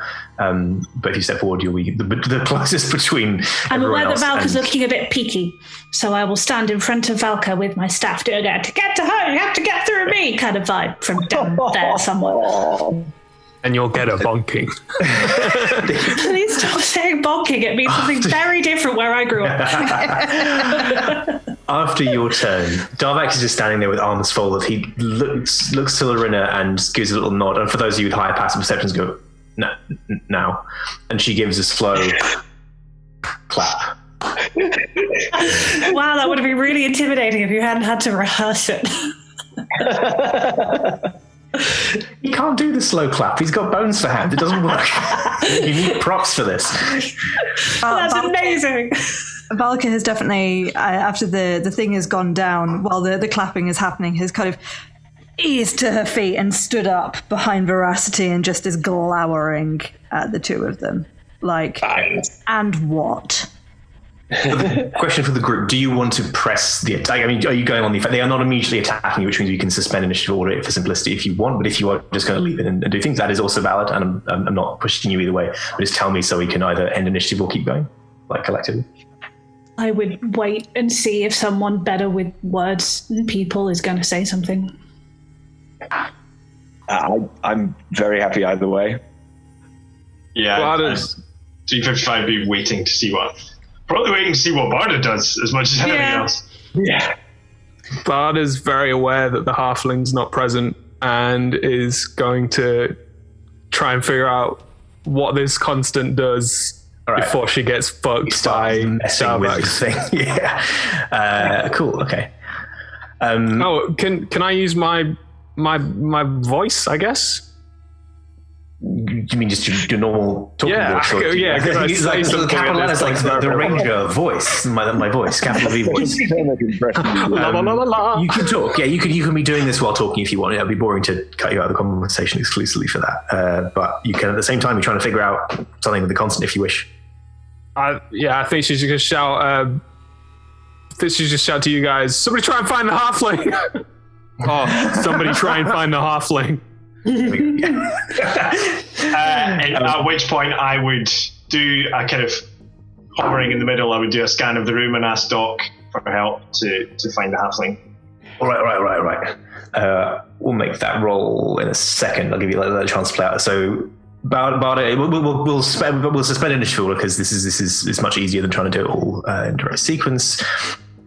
Barda's trying to just frantically look at the Torsten will probably join you, so he will be helping. Because he's also interested and doesn't want to let this thing slip through his fingers. 355 and Doc are looking around the room at Barda's urging. Who has a high passive insight? Anybody? 18. I think I have a 17. Even Veracity doesn't pick this up. I'm giving Barda a boost because it's Darvax and because it's relevant to this. You get at what you shouted about the halfling.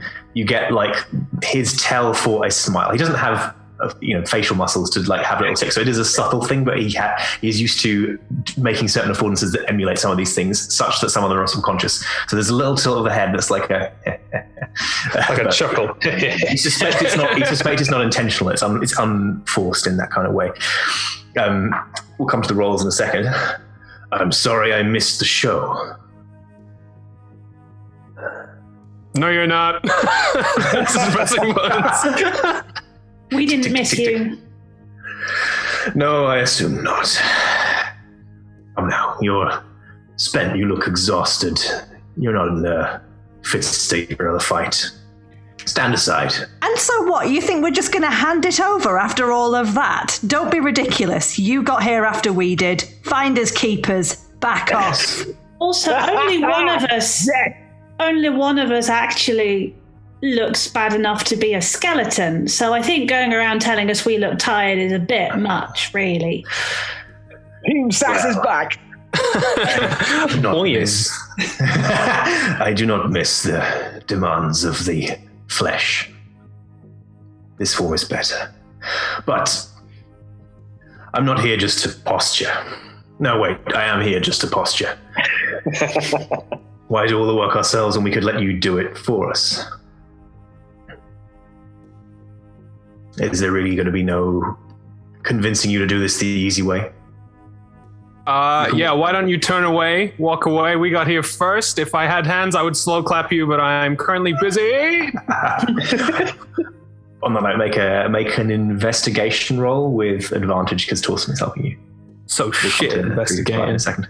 While that's happening, can Veracity make a quick perception check of the ceiling? Because she has remembered that the halfling did climbing into the library from. We'll do 355s first, but we'll do both. Oh, sorry, 355. You were doing the thing. But was that a good roll or The first roll was a natural 1. The second roll was an 18. Yeah. Nice. That's way better. What exactly are you trying to figure out? If it can do anything to help this situation, that's exactly what she's literally looking for. Like, if it would explode and kill them all, she'd use it. If it's gonna do anything, she's just gonna try it to see if it has any power whatsoever that can turn this within the odds. She knows that he can teleport and shit like that. He did it earlier. Torsten is there providing helpful commentary, pointing out individual bits and like observing things and mostly being enthusiastic. What you glean in the few seconds you have, Ed? Yes, Ed? Sorry, this is what I'm trying to remember what I want to do next. Come back to me when you finish this. Gotcha. What you glean from this is it's not a press button, make go boom type object. Like if you attune to this thing, it can do some probably quite interesting things. But with it in this form, in this orb form, it's essentially this is its sort of stowed state. Deploying it, which gives access to what it can do, requires attuning to it, which will require more time. You get the sense that there's nothing you can get out of this right now. I'll put it in my backpack then. Yeah. Cool. So my plan is to try and get, as it were, behind Darvax and his... Lorena, I can't remember her name. Yes. Lorena. So I'm going to try and get around behind them, but I understand that they're standing in the doorway at the moment and grandstanding. I want to get myself into a position where I'm nowhere near...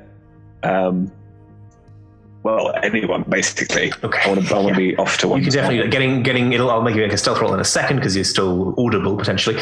Getting through the door would be tricky silently because you got to crawl over the rocks, but you can definitely get. There's room between them and the door that you could try and get behind, and we'll make a roll in a second. 355. Can you make a perception roll? It's best if Doc helps you because I think. Well, what's your? I think Doc just has an intelligence stat. I don't think Doc has a wisdom stat. Yeah, no, he doesn't have a. My perception is +3. Okay, so you make it in roll advantage because he doesn't have other stats, so I don't know. Cool. So it's a 22. Cool. You do a quick sweep of the room. Doc also uses the detect magic to try and spot other things. You don't pick up anything. Like you can't spot anyone hidden. You can't spot anyone in the hole of the ceiling. You can't spot anyone around. There aren't that many places to hide in here. All things considered, it's quite. You found there wasn't much cover in the fight, so unless they were particularly cunning and well hidden, you don't see how that would work. Viorica, make a stealth check, please. So just to be clear, I'm not trying to get through the wall to get behind them necessarily. No. It would be cool. But just to get into that position, position, get on a back, sort of a back arc from. Yeah, no, it's just because if they can hear you or not. Yeah. Okay. I was going to say can I assist, but that was a good roll. So. What was the roll? Oh yeah, no, I would take that one. That is a dirty 20. That is a dirty 20. Good. They do not react to you. You assume that they don't hear you sneaking across the floor here. They seem mostly concentrating on the conversation as it's unfolding. I think, regardless, I think knowing that Barda is behind with the constant and 355 is doing something, and she can't spot Viorica, so hoping that he's doing something useful as well. I think Valka has gone into a rant mode, and I think is giving Darvax a full piece of her mind, and this is a proper it will keep going until someone stops her. I think he's trying to interject. Another thing. Like, no, you stop and you listen to me. This goes on until finally he bellows, "Quell, now!" And nothing happens. There's a moment of dramatic pause. What? Did you just try to... Well, that is rude, young man. At that point, would I be able to shoot one of them? Oh, if you want, yeah. What I'd like to do is turn to Torsten. Oh, Rebecca, did you want to do something?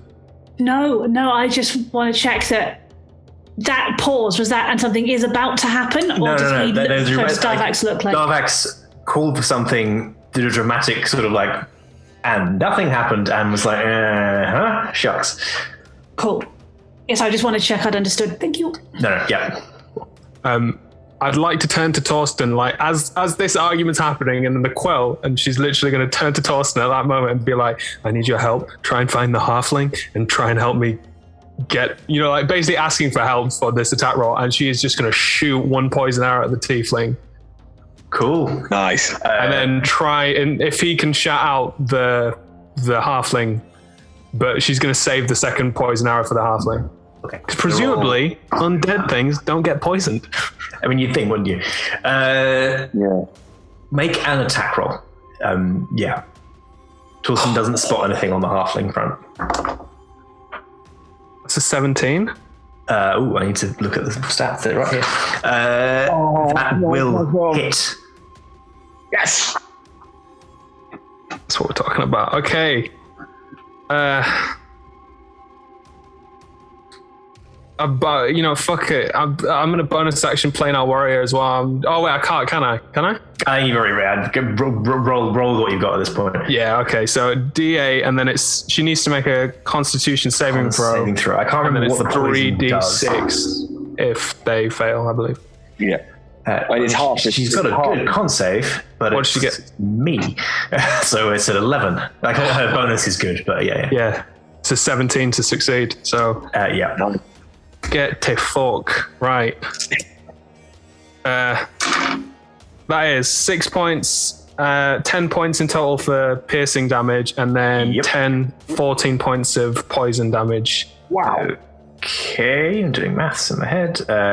So it's just what is it? Just a straight damage? I can't remember. Is it 3d6 and poison condition, or just bonus damage? I can't remember which. I did not write that down. I just wrote down the con save and the damage. I think it's probably just damage then, but it might be the poison condition. If you wrote down the name of the poison, I can check it. It's serpent venom. Yeah, I think it's just damage. Yeah, no poison condition. Okay, well that's good. You hit, and we will have to roll for initiative because things are going to kick off as you might expect. I mean, maybe not as you might expect, but certainly as is happening. Okay, let me add in initiative. We're all gonna die. No, we're not. It's gonna be fine. Fine. Okay. Anyone got 20 or higher? Oh, I didn't roll. I was Yes. too busy freaking out. 21. Valka, 21 for Veracity. 20 what for Valka? Nat 20 for 22. Valka. Nat 20. What's the total? No, I have no bonus to initiative. Oh, I see. Oh, right, yeah, there you go. Cool. Anyone 15 or higher? Yes. 17, please. 17. You're all quick off the mark. 10 or higher. I guess there's two of you left, so I can just ask. Viorica, yes. 12. 12. And 355? 22. Sorry. Oh yeah, sure. I thought you had. No, I didn't. That's my mistake. Well, that puts. I mean, you're all way quicker off the mark than the two of them, who have rolled mediocre at best. So I got a nat 20 on the dice, and I'm still only the third fastest. All right. So 355. You're first with that. Yeah. So I think I'm actually too quick for myself. I'm going to hold my action to fire at either of them that moves or attacks someone. Whatever. Cool. That works. Next up it is Veracity.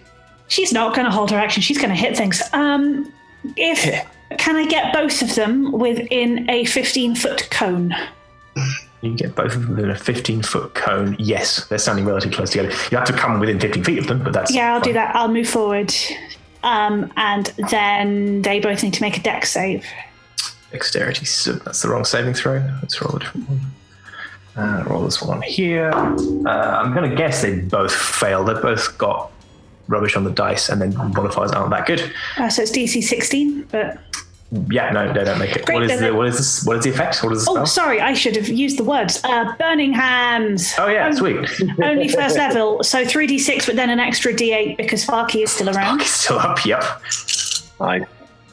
Oh, that is beautiful. That is a 12, a 6 and a 5 on the dice. So that is 12, 17. Bloody hell. And then the d8 8 is... Oh, that's only a 2, but I can re-roll as many damage die as I want to. So I'm going to re-roll the 2 and get a 5. So 22 points of damage, please. 22 points of damage on both of them. Both, yeah, 22 each. On... Nice. And on that one, yeah, that's a solid opening salvo. And then as a bonus action, I would like to ask Sparky to come and bard a shot the tiefling. So let's focus on the tiefling and ask Sparky to go hit the tiefling. All right, make an attack roll for Sparky. 10. 10 does not break her armor class. He tries his best. Cool. Are you staying within 15 feet of him, or you move back? You can move back a little bit, at least from where you were. Might just stay. Fine. Falca. So how far away from us are they? Yeah, they're probably within one movement, because, yes, we haven't really exactly clarified where everybody was, but I'm assuming you sort of milled around to the point where you're not standing up to end the room. But if you want to be within one movement distance, that's fine. If you want to be further away, that's also fine, because I haven't checked. Yeah. I mean, Valka's going to need some healing. I'm not going to lie. Before she's going to be completely happy diving in. But I guess I can throw out. I don't want to throw my axes, but they're so far away. I am torn. I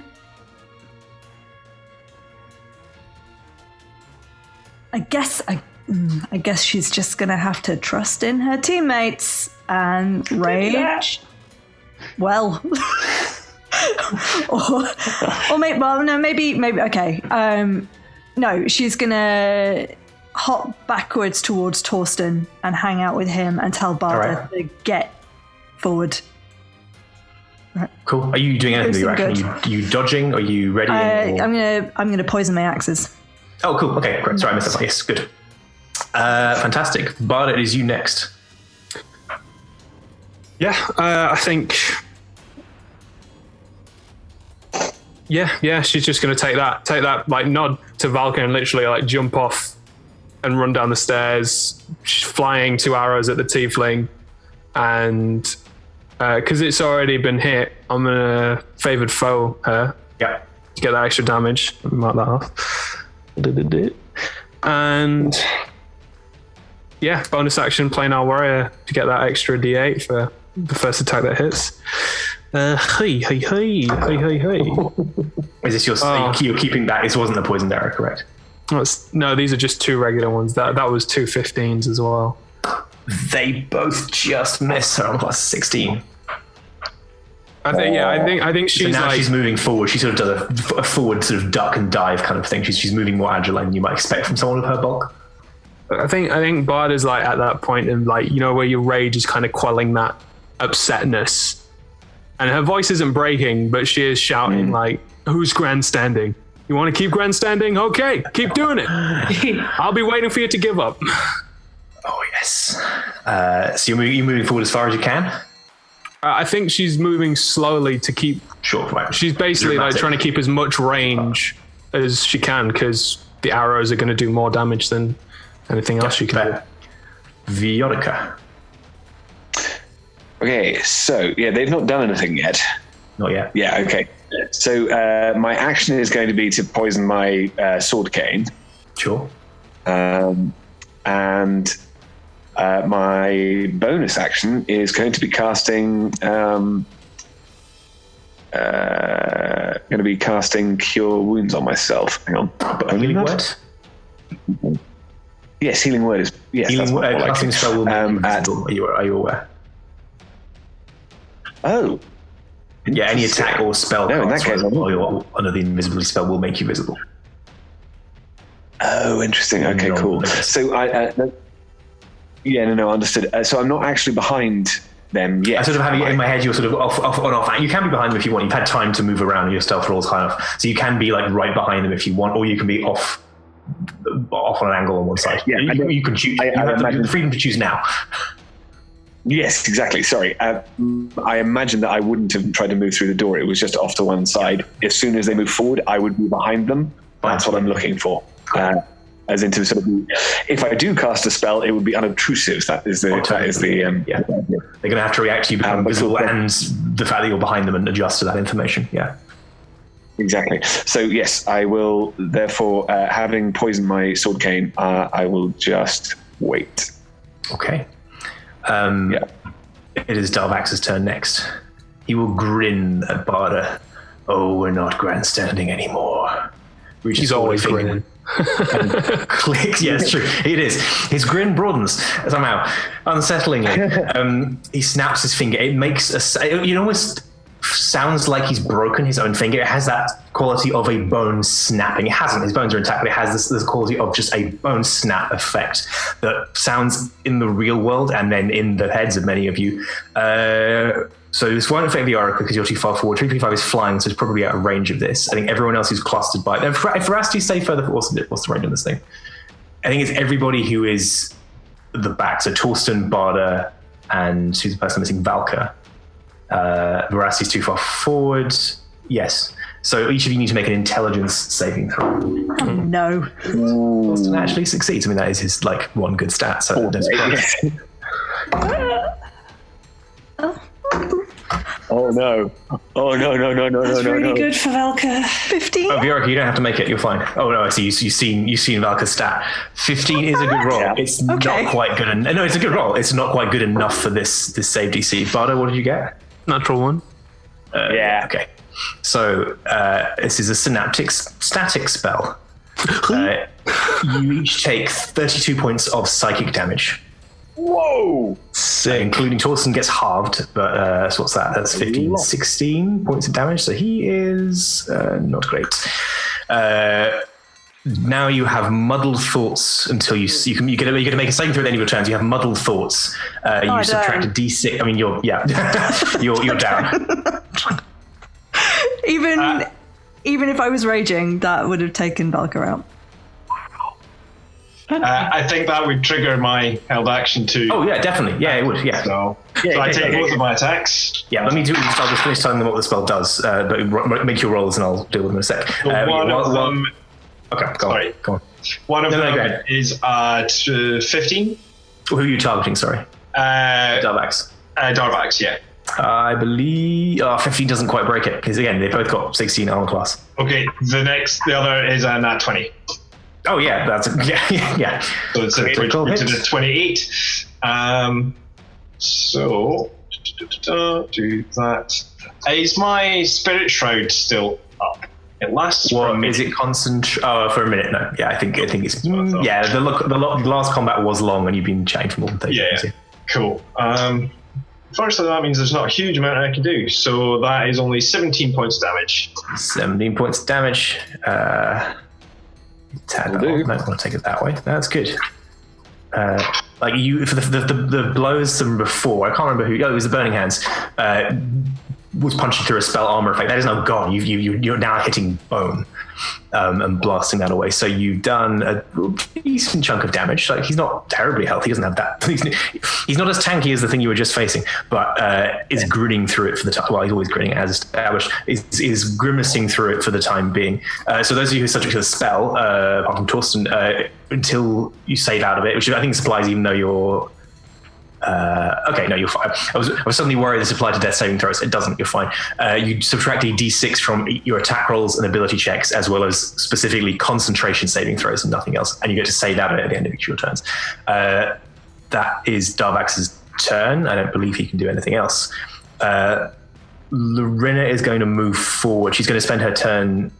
Now she's just going to move 30 feet towards the group, but it's clearly being guarded and defensive. Like it's just cautiously advancing towards Barda. If she walks past you, so you can, if you have a melee attack, you can. I do because I have Shillelagh. Yeah, Shillelagh. Yeah.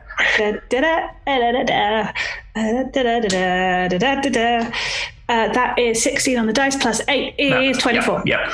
Okay, and then 1d8 plus 5 not fire damage, so Sparky's no good, and I can't re-roll, but still that's a whole 12 points of damage. No, that adds up. I believe that takes her past bloodied. It does. So she's showing the interest. She's fine. Technically, she's at a disadvantage, but I remembered afterwards it makes sense that she can take the dodge action at the end of her turn rather than the beginning, so that's fine, but she is dodging. But she is bloody. No, this is my me state tracking badly. So she moves forward cautiously. She's advancing towards Barda, but is not rushing, so they're staying close together because they know they have the numerical disadvantage. That is the end of her turn. It is now 355's turn. I'm just going to continue. I have no energy to do anything else, so I'm going to continue hovering around, shooting my to this point. My finger cannon thing, and so the two attacks are a dirty 20 and a 21. Yeah, both hit. This is still Darvax, right? Yeah. Yeah, fine. And so it's a 14 and 9 damage. So 23 all in. 23 all in. He's showing hurt, but is not yet bloodied. He basically curses in some. I think it's a weird language that none of you would know, but Barda would recognize them as just some esoteric thing of him swearing blindly, which he does when he's on the rare occasions where he's actually tangling like this himself. Next up is Veracity. Can I get to Valka with my movement? You refer? Yeah. Yeah. In that case, I will run to Valka and cast Cure Wounds. I really need to save my 3rd level spell slot, so 2nd level Cure Wounds. So that's going to be 3d8 plus 5 healing. Roll well. I did roll well. That is an 8, a 6, and a 5, which is 19 plus 5, 24 hit points back. Nice. We'll take that. I would love to apply it, but my copy of my Windows seems to have stopped scrolling. That's not important. I will write it down and come back to me with 25. And then, if Valka is, I'm assuming, only slowly waking up, if I have any movement left, we'll stand in front of her with Shillelagh. And then bonus, ask Sparky to do his usual pew pew pew. Let's keep focused on Lorina.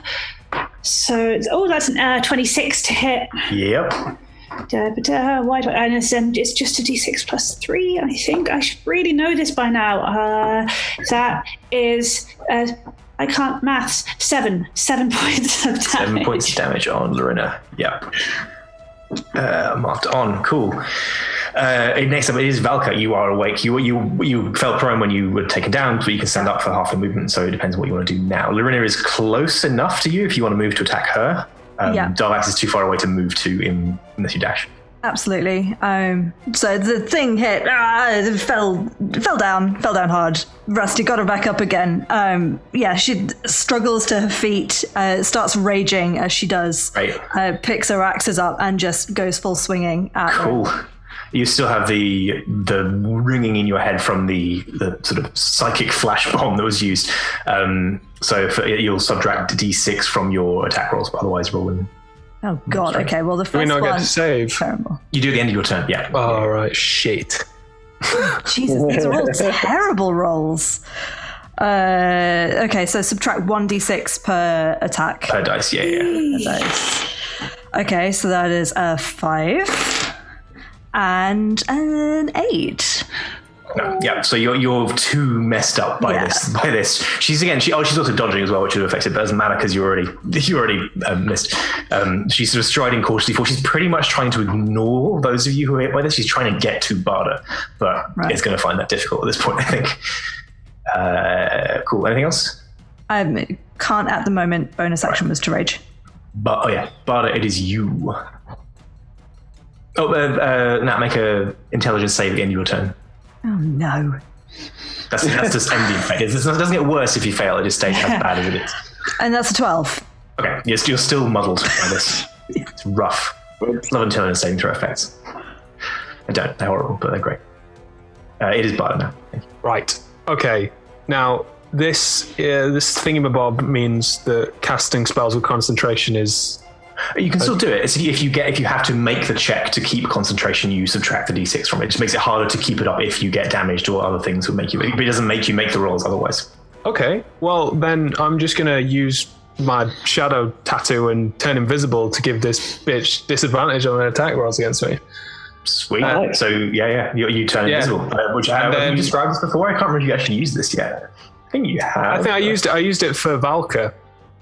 So my shadow sort of like starts to ride. My shadow tattoo starts to ride, and as it does so, it sort of blankets me in black, and then I just disappear. And I think I'm going to use my movement to just move away from them. Yeah. And probably like equidistant between Darvax and her, so that if she goes down, then I can just start popping arrows at him. But yeah, and then just sort of like catch my breath and be grabbing my head and be like, ah! Make an insane at the end of your turn, yeah. Cool. All right, here we go. It's a natural 20. Sorry, I got very excited then. That's good. Yeah, you were no longer subject to the synaptic static effect. You're good. Which brings us to Viorica, who is still indivisible behind, well, certainly Darvax, who's closer. Yes, well, this is Viorica is going to, well, I say step forward. He's going to try and keep out of the light as much as he can, but and cast Phantasmal Force. And try and plant an illusion in Darvax's mind that I'm presuming he's looking straight at Barda. What he sees is Barda take the constant out of her pack and destroy it. I don't know whether it's with a sword or what. Yeah. And the idea being, and then turn to him, and the psychic damage that he's going to get is, because he gets 1d6 psychic damage, is the thing of her firing off an arrow towards him. Neat. I think it's timed really well with her turning invisible. That's a really good way to put it. So let's make is it an intelligence saving throw? Yes. Okay, let's see. Yeah. Roll on Darvax's sheet. Intelligence saving throw. I really want that to work. A natural 1 for a 4. Yes! So this times perfectly. But as Barda shifts invisible and as you appear behind Darvax, so they're probably not the focus of his attention right now. He sees that what you just described, Barda removing the constant from her pack. But Barda, how would you destroy it if you were trying to? What would you do? She'd just get like a little dagger out and just start like just crunching it. Yeah, nice. She's got the strength to. He holds out like that sort of snap forward hand, no, and screams, believes it, and in the illusion of Barda looses an arrow at him. I think it's just an automatic d6 damage for you to roll. It's 3. 3 points of psychic damage, and you can do that every round while the spell's under effect. Mark damage on. Cool. I think that's the most effective thing Viorica's ever done. Possibly. I mean, dark as well, but cool. Clever. It is Darvax's turn next. He stalks forward, his bony feet clicking on the floors. You fool! Just because you could not have it does not mean you had to destroy it. He walks forward. I will make you regret this. Touches Lorena on the shoulder and is going to cast Dimension Door and teleport away. What? Great! Yes! Nice! Coward! We knew that already. You know, to kill the pig. Oh. Right? I mean, I've got no arguments with that. Mental! Yeah. I think it's now collapsed in a heap. Uh-huh. I think that'll need to know. Well. Now, can I just point out, none of us saw what Darvax saw. No. That's true. Yeah. Only Darvax saw what happened. So you just she might turn around and be like, "What are you doing?" It's still there. They still have it. Cool. Well, we are about halfway. So that incredible landing of a moment is a good point for us to leave you for 5 or 10 minutes, so we can get our breaths back, recover, and figure out where to go from here. That was fantastic. Well played, everybody. Well played, Ed. That was awesome. Yeah, mate. Yeah. We'll take a little break back here in like 5 or 10 minutes and see if we can keep this train rolling. Cheers, folks. Bye.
welcome back, everybody. Part 2, episode 11, second from last, and like suitably dramatic to live up to that position in the running order. Before the break, the party finished their big climactic battle against the Watcher's second form, as we opened with, and then dealt with the emergence of their sort of enemy rival / X's squad showing up to try and posture with them, and handled it magnificently. I think, like both on all sides, like a good fight resisting them, and then a brilliant power move from the Orca to pull that to a close. Brilliant, yeah, fantastic. So they have retreated for the time being. So we pick back up there, which is in the Temple of the Watcher, the central chamber. You have the constant. This chamber is a mess. Like, it's covered in just dust, spores, like the stuff that's been discarded, stuff that's been hacked away from the ceiling. It is a whole mess. But you have what you came for, and from where you're standing now, it doesn't seem like there's anything standing in your way to get out of here. Yes, Ed. No, sorry, that was... Oh, that looked like a sort of... Take that. Except for one thing, you have not... Okay. What do you do? I mean, feel free to take this moment and run with it, or tell me what you're doing. Well, it seems very sensible to trust in the impetuosity of our souls. Right, let's get out of here, shall we? Well, no. Hang on. What just happened? That thing, what she said. He went from being smug, cackle, ha-ha to suddenly looking very angry and buggering off. So, what happened? I just managed to persuade him that Bada had destroyed the construct, the constant, and they reacted very badly. I didn't actually realize how well that would go myself. That was awesome. Well, Did anyone else hear some kind of "you will live to regret this" kind of stuff? I thought that was just what was going to happen whenever. Yeah. Bada? Basically, Yeah, Vada's still invisible. She's currently slumped against a wall, just like head between her hands, in her knees, fetal position. Did he somehow take her with him? I don't know. I'm here from a distant corner in the room. Are you dead? Not yet. Are you okay? Not yet. Do you want to shout at us for a bit until you feel better? Not yet. Okay. I'm going to make have a chat with Ari while we wait for Bada to feel a bit better, if that sounds good. I meant to do it this morning, and I forgot. That's okay. We've had a lot on our minds. Yeah, we were falling down the inside of a giant mushroom flower, and then it's all fine. This is fine. Everything's fine. I'm going to cast Sending, please, George. All right. Possibly because Veracity is slightly overwhelmed. It might be a slightly garbled message. It's the best kind of sending. Hello, Ari. How are you? Are you alive? Are you still in the same place? We found the constant! Yay! See you soon. Don't die. What the heck is taking so long? It's really, really boring here. Just forest, more forest. What's your ETA? Ari's alive and really bored! Perfect. I've never been bored.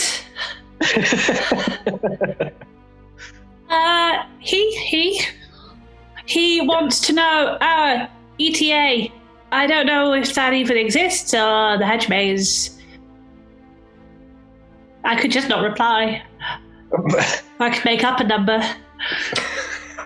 We should probably let him know. How much time do we have on our watches? Yeah. You check your watches, the sort of goldish watches provided to you by Torsten to gauge time since you started here. You've got like upwards of 2 days. Like you've got 2.5 days. You've got a lot of time considering. That's not good. Why is it not good? I just messering. Sorry. To be fair, we've got I'm like sitting here with my innocent face on.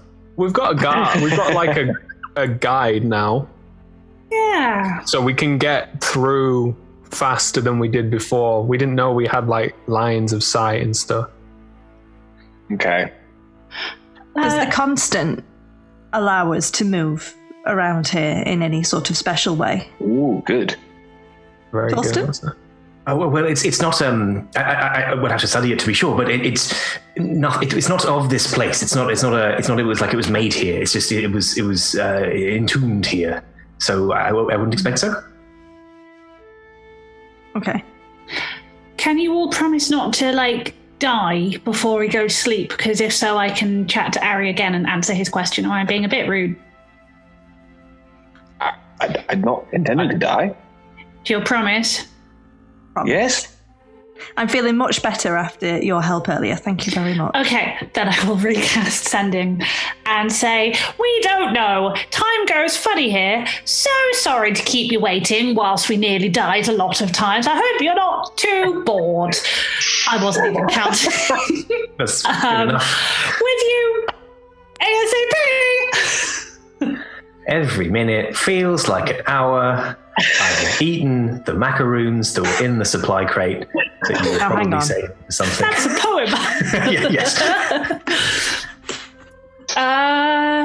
He's just really bored. He didn't say anything else at all. Nothing to interest Falcon. Nope.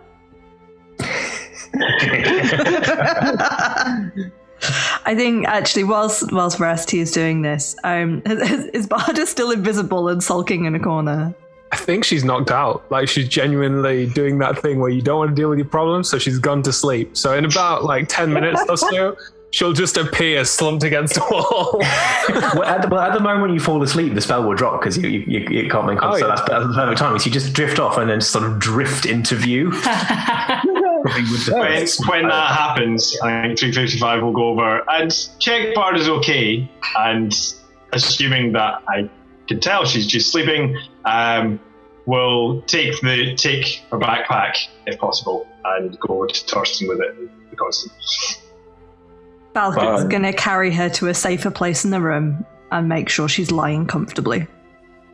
Yeah. But Balka was definitely walking over with purpose, and then when she realised she was asleep, was like, okay. Oh. Well, 355 will give you a hand with that then.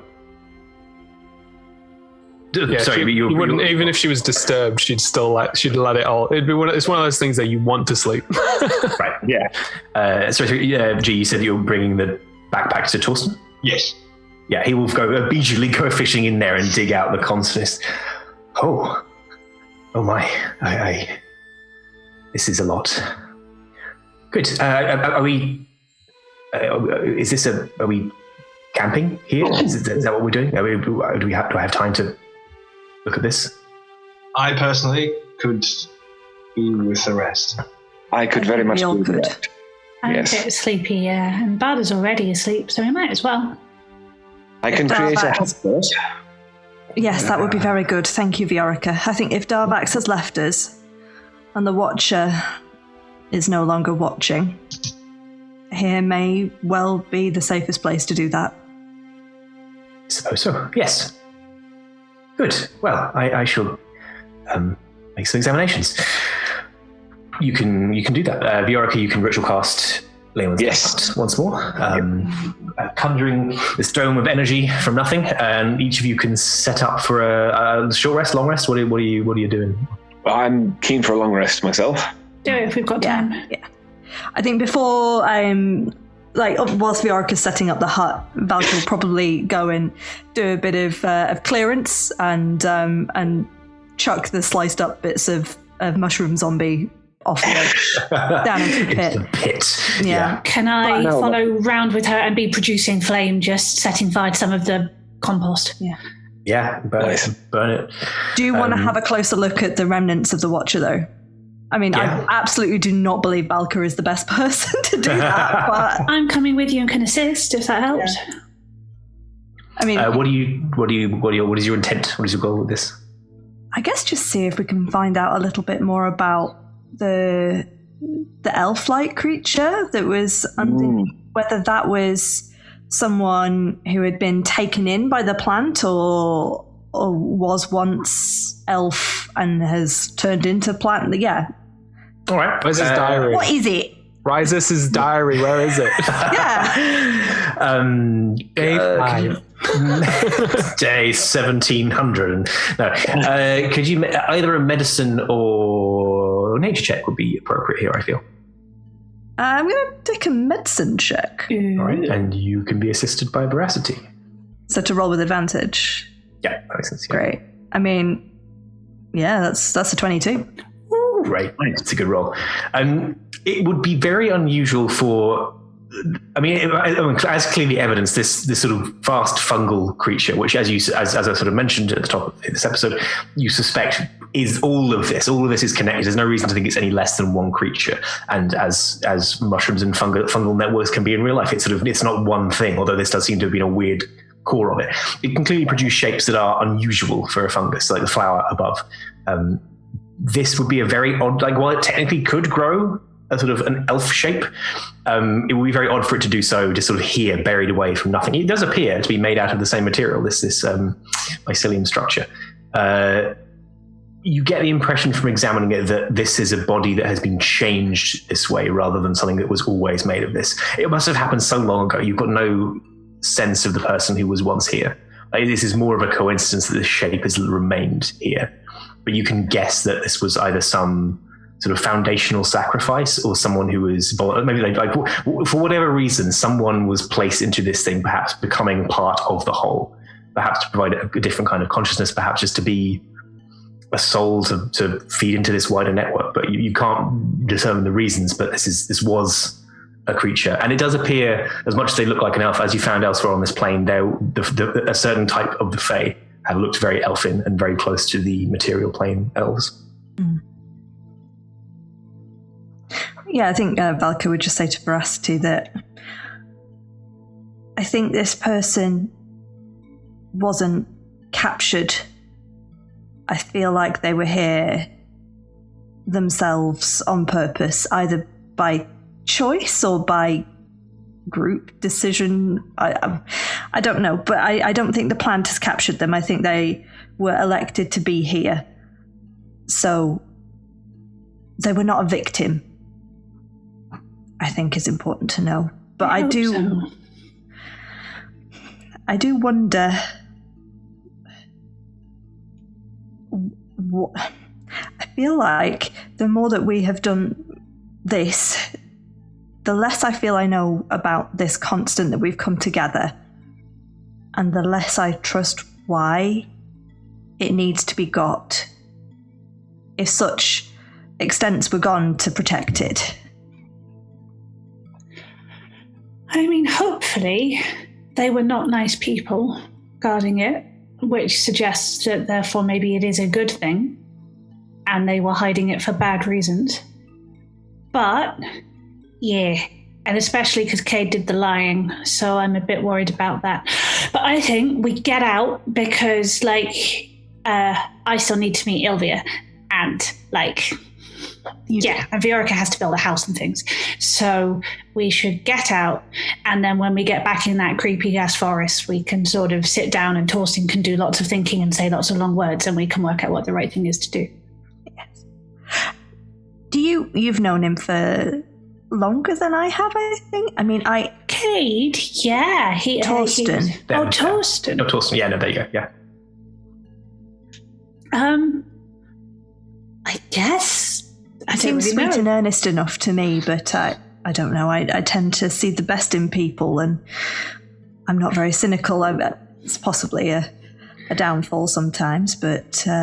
I mean, I only ever really saw him round the place before this, but he would always, smile and say hello, rather than, just going, "You missed a spot!" So, yeah, he seemed nice. I suppose I'm just wondering that if we were misled by Keeper Cade, perhaps Torsten has been as well. Well, the way he reacted when he found 119, he was really freaked out. I know I'm not very clever, but I can kind of sometimes tell what people are feeling, and he seemed really, really surprised. So I think possibly we can trust him to work out what the good thing to do is. I think you're right. Or we leave him and take 119 home instead. I think we try and get everyone back. Okay, yeah, it's probably a good idea. Yeah. And then would probably not want to throw the body down the pit, but I guess Just give it a little push. gently drop it 100 feet. I mean, it's onto the mass below, and it's very the stuff you've seen down there. A lot of it is made of similar things. It's either plant matter or this mycelium. But she'll repeat the little eulogy that she gave at the funeral on the boat. All those episodes ago. Just a few words, kind of honoring the dead. Yeah, great. And then you return to the emerging hut. You can pass the night. I mean, I'm happy for all of you to go ahead and if there's conversations you want to have, still feel free to do so. But otherwise, you can go ahead and click that long rest button as well. Veracity will, with permission, drink her potion of watchful rest that she found, made, one or the other, which means still full long rest benefits. But I've stayed awake on watch all night because Darvax might come back. Excellent. And 355 and 119 are also aware because of their warful traits. They can sort of say. So you don't need to worry about setting watches because if anyone's coming, you will see them if you see them. We think dawn has passed as well. Let's find out. Look at all those sweet spell slots. Yes. Yes. So yeah, you can all go ahead and click the long rest button. For those of you who are aware during the night, and I guess some of you, all of you, even the ones of you who sleep, if you wish, you will be aware of this in the time in the long rest where you're not sleeping. Torsten is fiddling with the thing. Keep sort of. I was going to say I'd be helping him out. I'd be getting Doc to kind of scan things and point out stuff that you might be missing. Yeah, I mean Torsten will attune to it as part of the rest. As I want to use it now. I want to try it out, but this doesn't seem like the right place for it. Can you tell what it does? Oh yes. Do. You can see everything it has seen. You can call forth. I mean, there's other things. It has a sort of wealth of knowledge in it. I mean, not dissimilar to your docent, I believe, in some ways. Not as talkative as I gather it is, perhaps, but there is some sort of passive benefits in that way. But you can. Oh, but I wish I could show you. Yeah, you can call forth that pulse wave we saw. I believe it was scanning us, seeing us, and you can call forth what it has scanned or seen, as if it were real, and question things. You could think of the people it must have scanned before, and the questions we could ask them, the things we could learn. There's so much contained within this thing. Hasn't it only seen the inside of this chamber? Well, we know that it was somewhere before. Well, we don't know where exactly, but it wasn't made here. It wasn't made here. It's not a Fey thing. It's from before. We do not know what it has seen, but I can only imagine. And I want to start looking and seeing, but also recording new things because could it be dangerous? For you? How can history be dangerous? I don't know. Of course not. Could we talk to Rysias? Rysias. I expect we could call it forth. Hold on. If we can talk to anyone who's been scanned, does that mean you could summon me and ask me questions? Well, yes, that is how it works. What form? When you say they are called forth, are they corporeal? Look, if you're going to ask so many questions, why don't I just show you? Push the button. What are the odds that everything's going to blow up if you do that, Torsten? I think 0. I mean, the artifact, as it were, assures me that it doesn't seem destructive in its aspect. Okay, yes. It's all at 3 a.m. and Valka's got out the door. Yeah, I'm assuming you will long rest, but it's one of those 3 a.m. kind of conversations. He will step outside the dome of the hut, if it's still up at this point, and holds out the orb and lets it go, and it unfurls, so it is in the same configuration you saw on the wall, this sort of disc form. it quickly, yes, it will do as you saw it when you approached it originally. It pulses with that same energy, like stretching out 100, 120 feet in every direction around it. It doesn't feel the same as it did the first time. There's a little smaller version of the same thing, but it doesn't feel exactly the same intensity of being seen. Right, yes, let me see. And Torsten will attempt to use the constant. From the gems in its center, these sort of green-white gems, there's an emergent little dots of almost like a sort of like the spore, in some ways similar to the spores from Rosette. It's like these little dots that sort of move as if they are blown through the air. They sort of spiral forth like a flock of birds swimming around, and slowly they pour onto the ground and take shape. It is green. It is the same sort of green-white color as the light that emerged from around the gems within it, but it forms gradually a humanoid shape that takes form as Valka. Oh, hello. Hello? Hello. This is odd, isn't it? Very weird. Okay, how does it know what I would be thinking? Well, how does it... Don't you hit me. That's very rude. Even though you're me. You're me, though. Oh, I don't like it, Torsten. I can send it away. I can. He focuses a little bit, and the do me. Are you just going to keep chanting that? All right, hold on. He focuses a little bit and waves a hand in front of it, and more of these sort of dust lights emerge. And Veracity, the holographic Veracity that emerges just joins in the chant. Do me. Oh, you are. It's me. Hello, me and everyone else. Hi. This is, yes. What happens now? Feels weird. Probably set fire to something. She conjures as you do that kind of produce flame kind of effect. It is still part of this substance. She holds it out towards you. You don't feel any heat off it. That's better.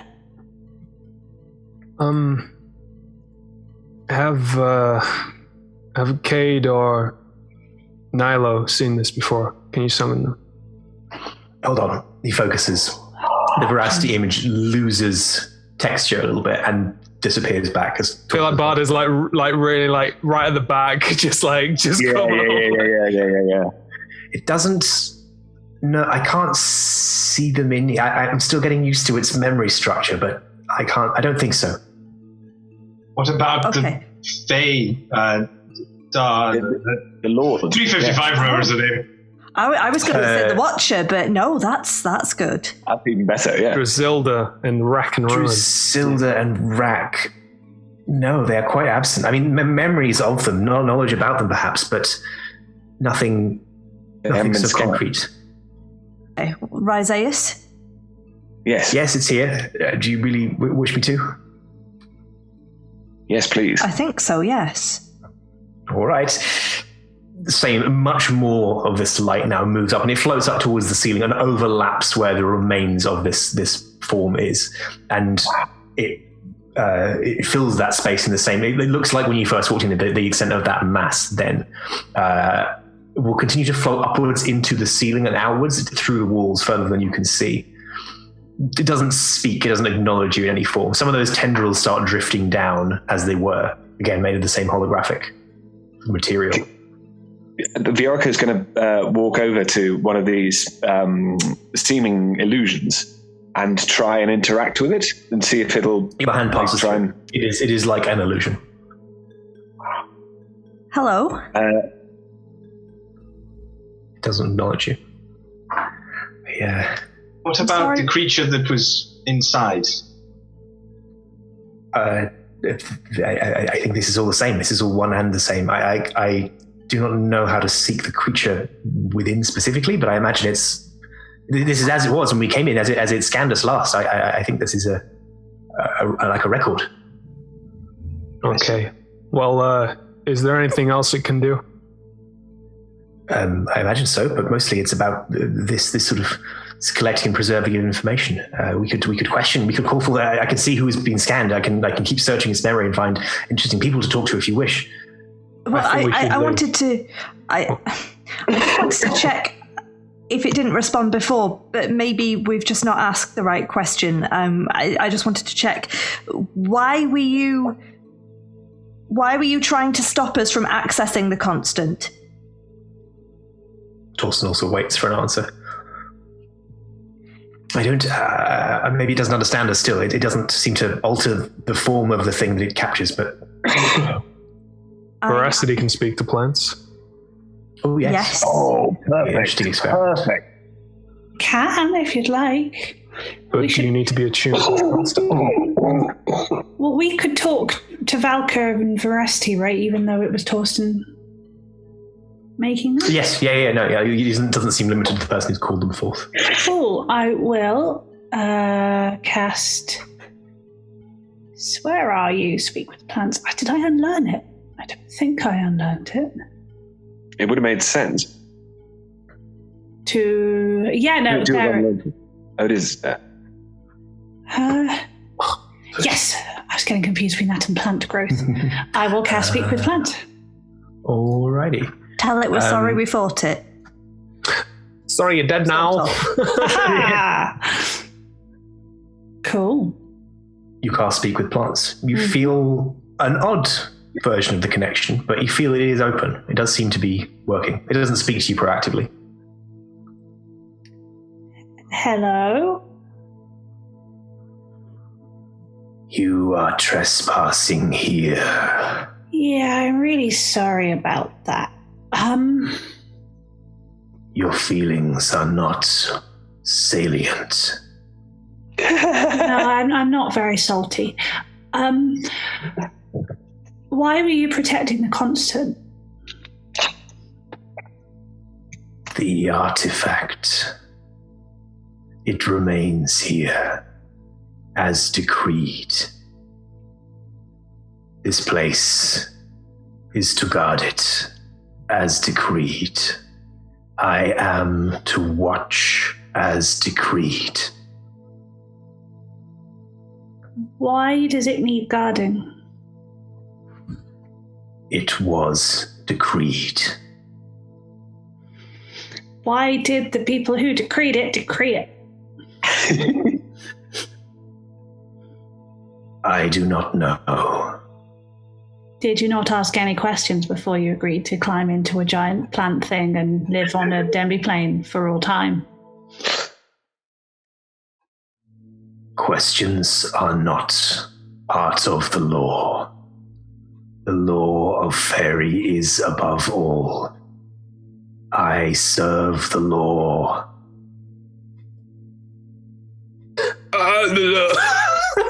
Was it Drusilda or Rakan Ruin or someone else who wanted the constant to be here? They are banished from this place. Their names should not be spoken. Their feet may not tread here. This place guards against them and their followers and all who would seek the artifact. Do not invoke their names here. Sorry, I won't say Drusilda and Rakan Ruin again. One of the holographic tendrils lashes out. It just passes straight through, but it attempts an attack. Oh, I relay all of this to the others in case anyone wants to chip in. Who did the decreeing? Who are the people who made the decrees? The fairy, the law of fairy. But the specific people who did the decreeing, if they weren't the people who I'm not meant to say, Drusilda and Rakan Ruin, then who were they? The monarchs make the law. The monarchs of fairy. If you continue to invoke the names, conversation has become unproductive. You are trespassing here. You must leave. I mean, we're going to leave, but we're also going to take the constant with us, unless you tell us a really good reason of why we should be here. Barda. Darvax. Who does Darvax work for? Who did you work for? I don't know. I really don't know. Insight check. That's what you get for lying to your friends. Alka, do you think the monarchs might be the same people? I don't know. I could get their names, and then if nothing else, we can yell them at Darvax and see if they react, or if not, they'll just be really confused. That might help. Might shed some light. What were the names of the monarchs? I am not to speak their names. For goodness sake. Tell it it's dead now. They're not going to come for it. I mean, yeah, we did kill you. I would say I'm sorry about that, but you said that my feelings weren't salty. So, like, so nothing bad something bad did happen to you, but nothing worse could happen now. So you might as well tell us the things. Tell it that if it has to keep the constant here, the only way it can do that is by convincing us not to take it. That thing, yeah. We want to take it because we've been told to, but if you give us a really good reason why we shouldn't, then we'll stay. Well, we won't stay, but we'll leave it here. I was not made to convince or coerce or persuade. I was made for this, and it's gonna pretty much play out a repeat of the combat in holographic. Like there will be the same casting of a spell, the emergent eye, the gas descending from the ceiling, all in hologram form. Oh. See, but I think this is why you're dead, because you're only made for that, and you didn't do it very well, and so now you need to adapt and persuade us as the only way of achieving what you want. Otherwise, you have just died kind of pointlessly. So, like, your pride is lovely, but also if you don't give us a good reason, we're just going to take the thing and take our money. So, like, the ball is in your court. Its response is just the equivalent of one long scream of just attack. Everything I talk to on this plane is rude to me. Well done. The plants on the material plane are much nicer. I might chat to someone. Maybe I've been scared off for life. Who knows? I'm going to talk to Nulka's plants. They'll be nice to me.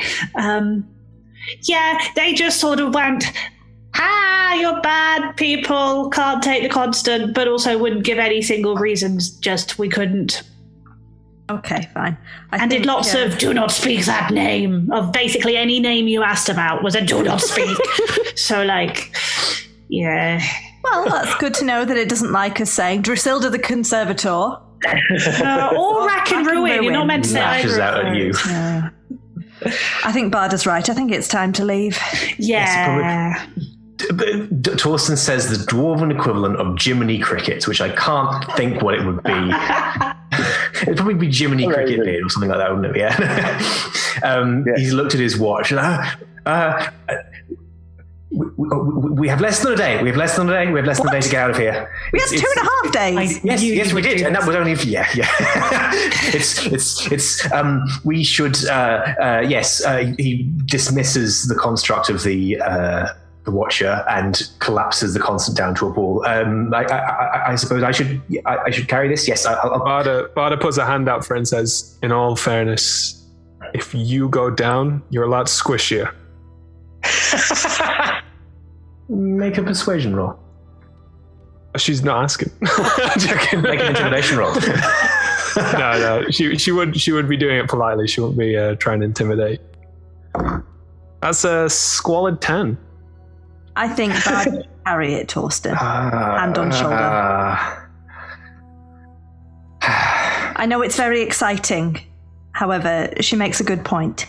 Like begrudgingly places it into your hand, just like holds on slightly too long, so you have to like pull it away a little bit. Can I make an insight check to see if this is definitely just Torsten's like energy and excitement getting the best of him, or if it is like you attuned to this and you are fucked? Go on, yeah. Oh well, that's a 12. He's being possessive of it, definitely, but that could, both of the theories you just advanced are plausible. You haven't it's not definitely like it's in his mind making him do things, but like it is conceivably him getting what he's been working for decades and just not wanting to give it up at this point. But it could also be something else. Like as he's like trying on it, she's just going to put a hand on his shoulder and be like, "I'll keep it safe. You'll get it back." Yes, there's so much more study to do. And yes, anyway, but let's go. 119.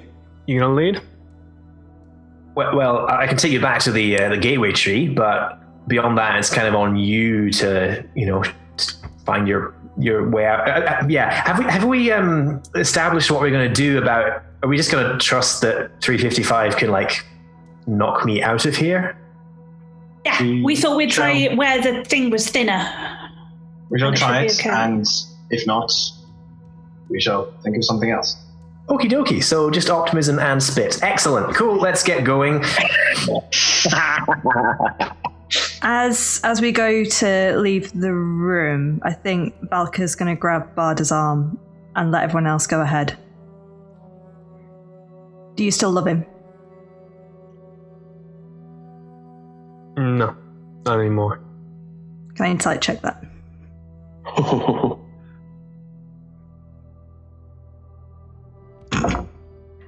11. I rolled an 18 on whatever, either deception or persuasion. So yeah, she doesn't. That's all we're getting. I just want to make sure if it comes down to it, I'd rather it didn't come down to it, but if it does, that you're going to pick us over him. Oh yeah, I'm footballing this thing with Veracity first chance we get to that portal. She taps you on the shoulder and says like, come on, let's get a jog on. Very well. 119's leading. What's your arrangement? You're hightailing it back across the plane. I'll be near the front if Barda's at the back, so that one of us is doing survival things. Yeah, I'm gonna percept.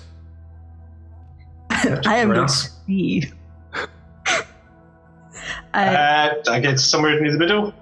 All right. I was gonna say actually, Barda would put herself in the middle due to what she's carrying. Yeah, that makes sense. The Orca Valka. I'll go for the back. All right. And Valka? Yeah, I missed if you said sorry. I was going to say the back as well, but are we all at the back now? It's pretty even at the moment. There's a slot at the back, and there's Fine, yeah. Valka will go at the back. Cool. Make a roll for 355 Veracity. Are you helping with this? For survival, yeah, I can help. Yeah. Is that advantage or should I roll? I roll one for 119, so just roll one of your own. Okay. That bounced off a natural 20 onto a dirty 20. You still get it. He rolled a good high roll, and it wasn't that good. I think you're still yet to roll below a 20 on the survival checks. Yeah, the +8 really helps. No. You make good time. It feels like navigating has got a lot easier.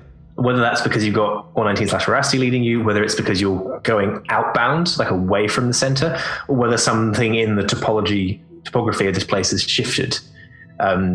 It's hard to say, but you make pretty good time, and you are back at the gateway tree with half a day to spare, which doesn't feel like a lot of time, but definitely feels like the right kind of time to not. You're feeling the pressure, but you're not panicking yet. I mean, maybe you are, but if you're panicking is an individual choice at this point.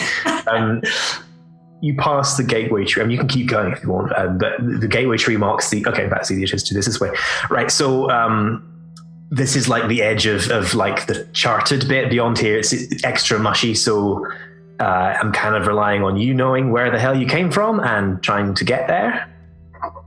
Well, on our way here, it was very much a case of trying to go where we didn't want to be. Right, but I think, like I said, outbound, we just... Yeah, well, no. I think you need to actually, like... I mean, I've only done it once. I could get back to where the portal was by just really wanting it. So maybe this place, like, tries to spit you out or something. Oh, by the way, don't touch any of these green things on this tree. They're really nasty. They've been spreading around for some reason, and they are... Yeah, I mean, just don't mess with them. It's better not to. Is this the grot? Theoretically, if we were to, what would happen? Oh, it's just like a parasite that spreads between the trees. There's some weird symbiote thing up there that I just stay clear of it. It's more hassle than it's worth. Funny fact, it's actually what got us to you. What? Yeah, our wonderful nature survivalist here. Oh yeah. Figured out that it created a path. It showed the different colored path. Figured out makes me sound very clever. The tree literally told me to do it. Well, of course it did. It wants you to spread this stuff. I mean, what? It's fine. As long as we're not staying, we don't have to worry about it. So let's make sure we're not staying. I'd never thought to inside check the tree. Let's just think really hard about the portal then and hope we don't see any more of those terrifying spider people with far too many legs. I love how there's just an evil tree spreading his seed, just like fools. I could set fire to it if we wanted, or we could just get out of here. Yeah. Let's just There's a big keep dragon going. in there. Let's not piss that off.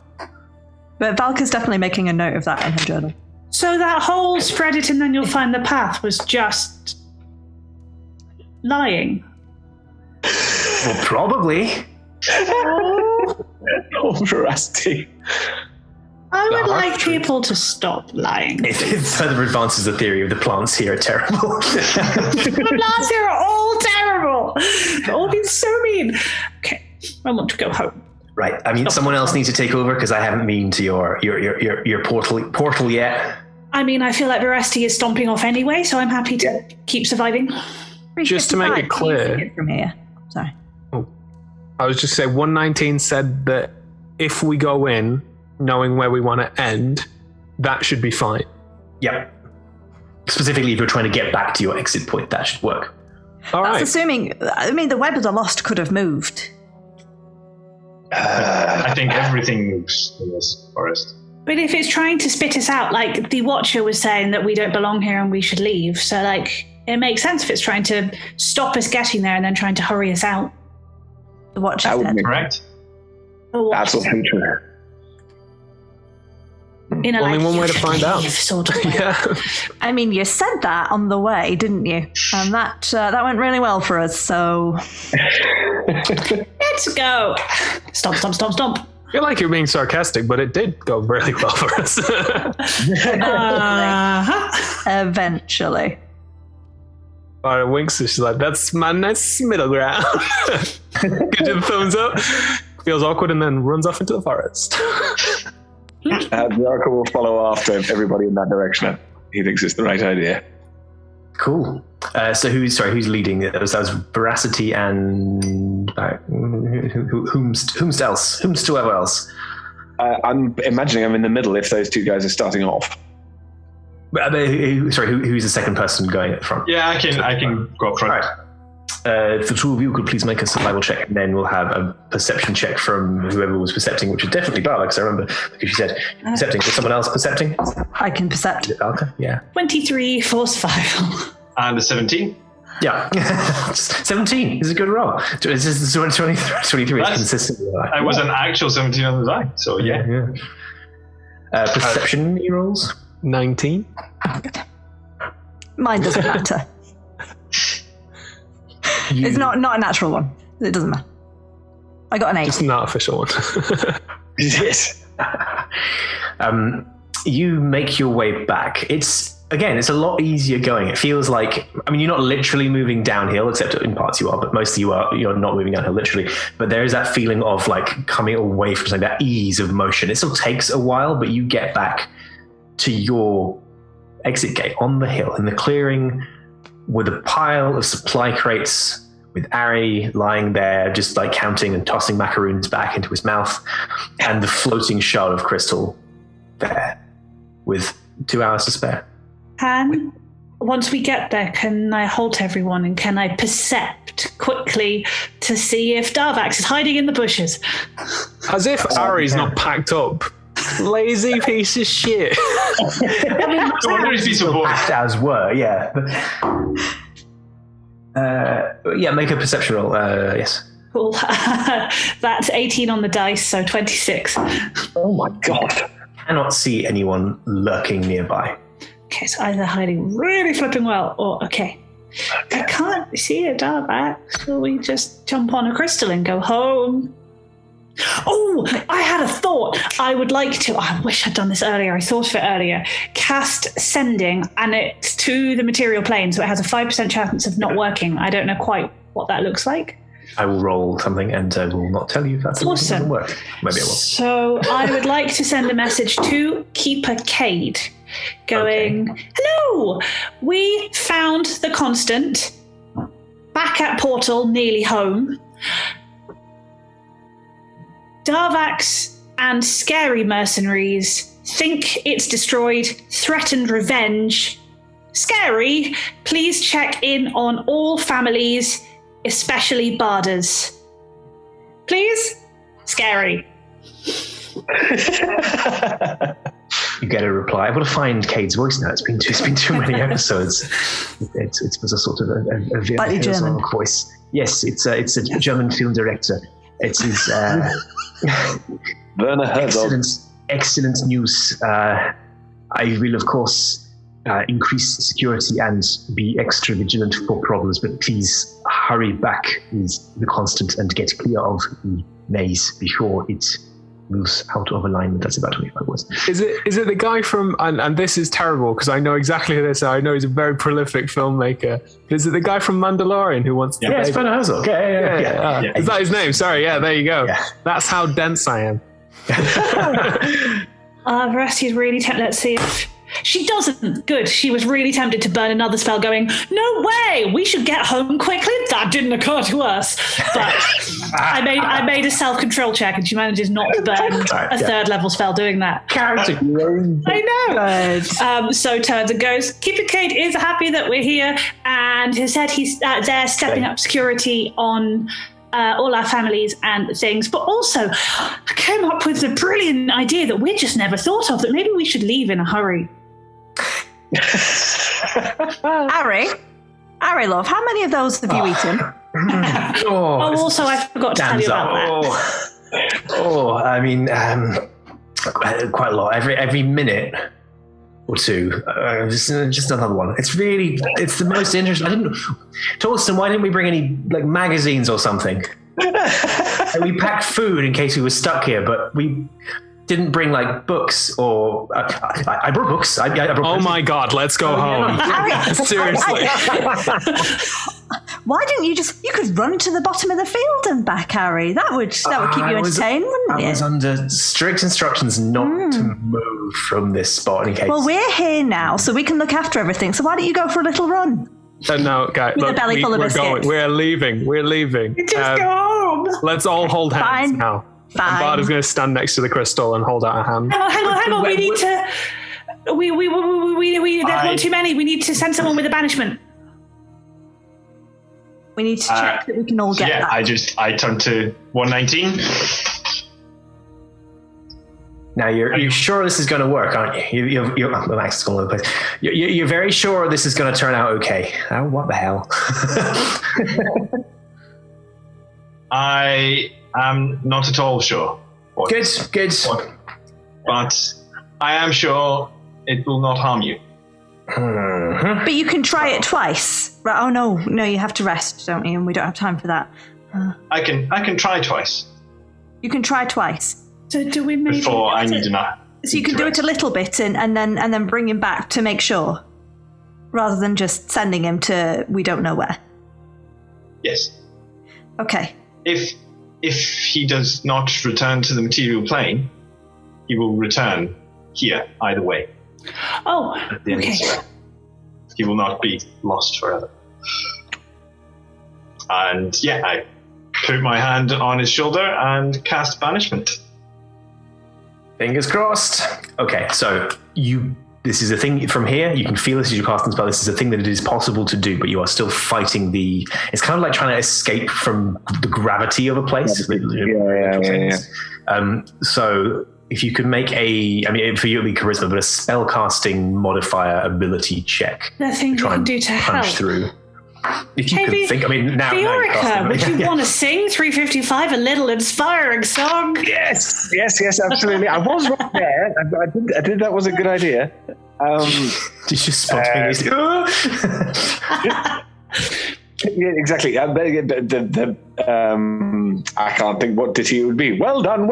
Everything's going to go well. And he gets a 1d8. Stressed Fiorica inspiration is one of my favorite things. That's an 8 on there. So I think you meant on the check overall. Sorry, 1.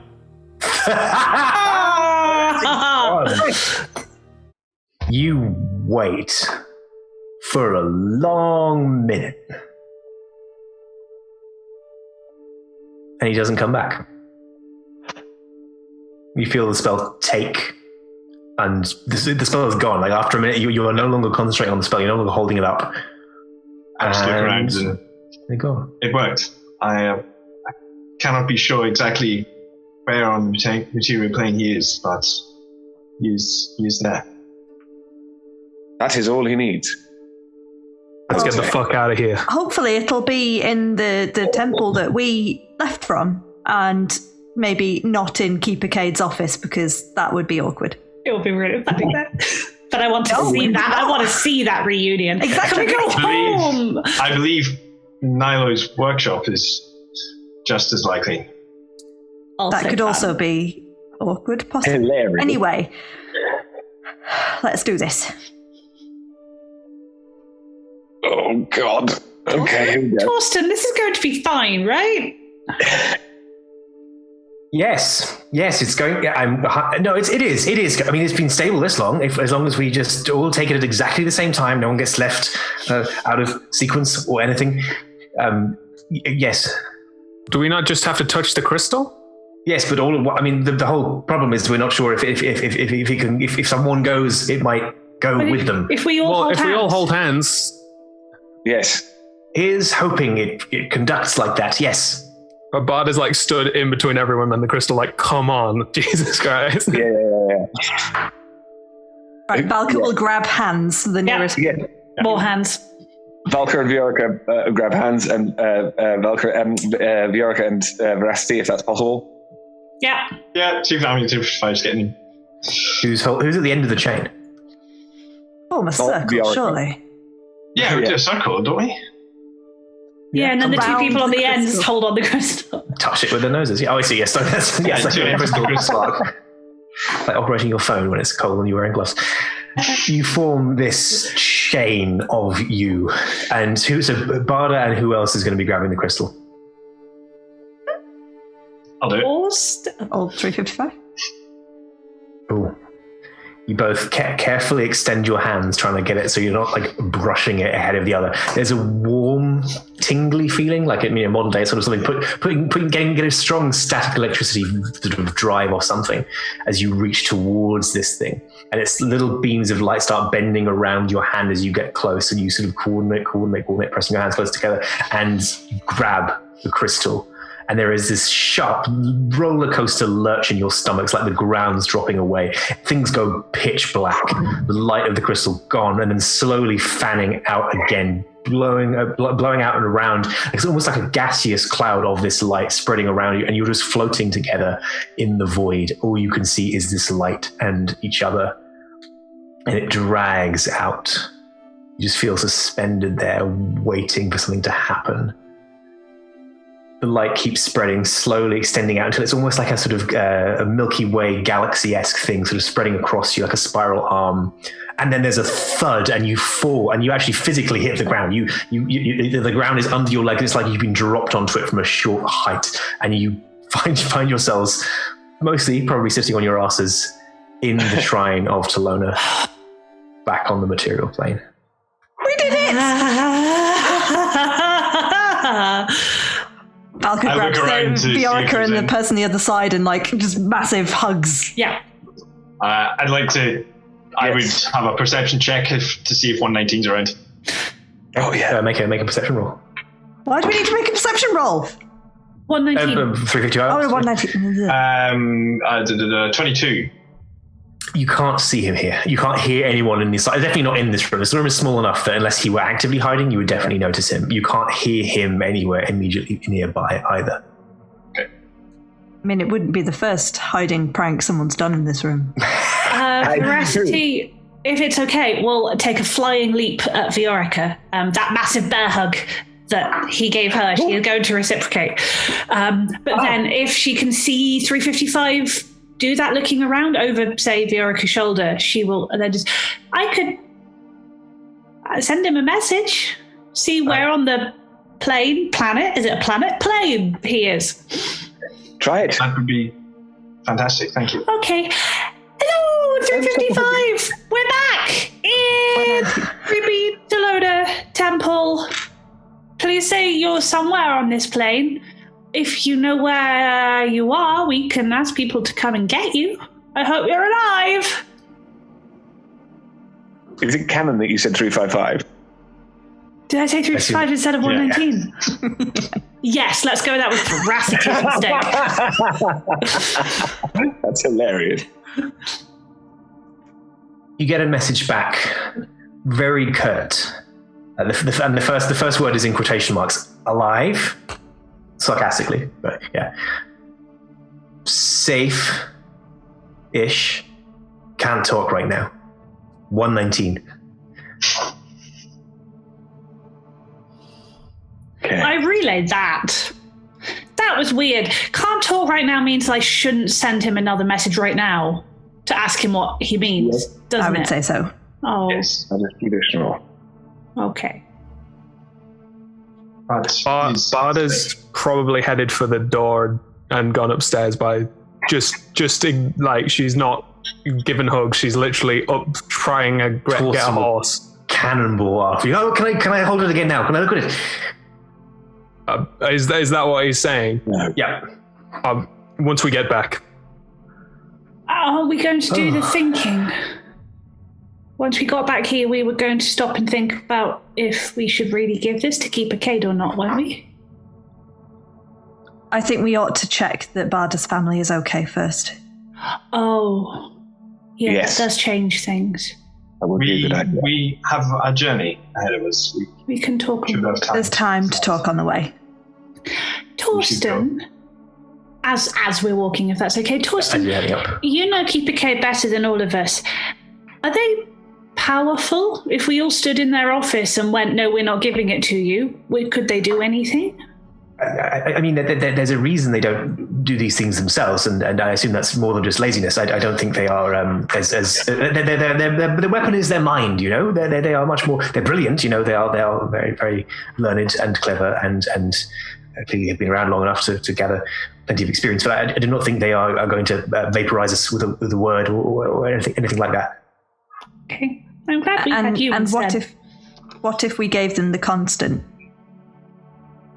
They wouldn't be able to do anything like that. Not necessarily to us, but I mean, nothing I've gleaned from it so far suggests that it can, as I say, it's not something that can sort of blow up or it's not that kind of device. It's knowledge distilled. It's a way of preserving and gathering and recording and then accessing that information. I mean, I suppose if someone were possessed of time and had the imprint of a great master, spellcaster, or warrior, you could learn to do all kinds of things, but no more so than if you just had access to them in the material world.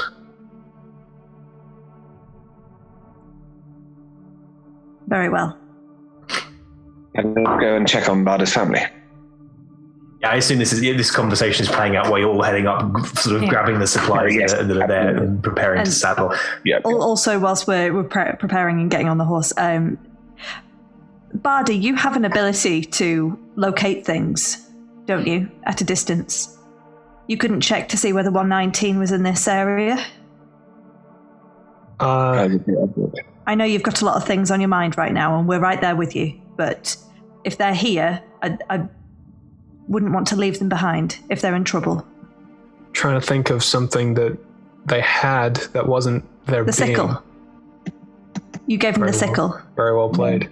Yeah. Gonna cast locate object, and hopefully if they're about, they're about. How far's the range? I think it's only 1,000 feet. That's a start. So yeah, if they've been within this area, then there's no way they've crossed 1,000 feet. You don't know how long you were in the sort of crossing point. That's a good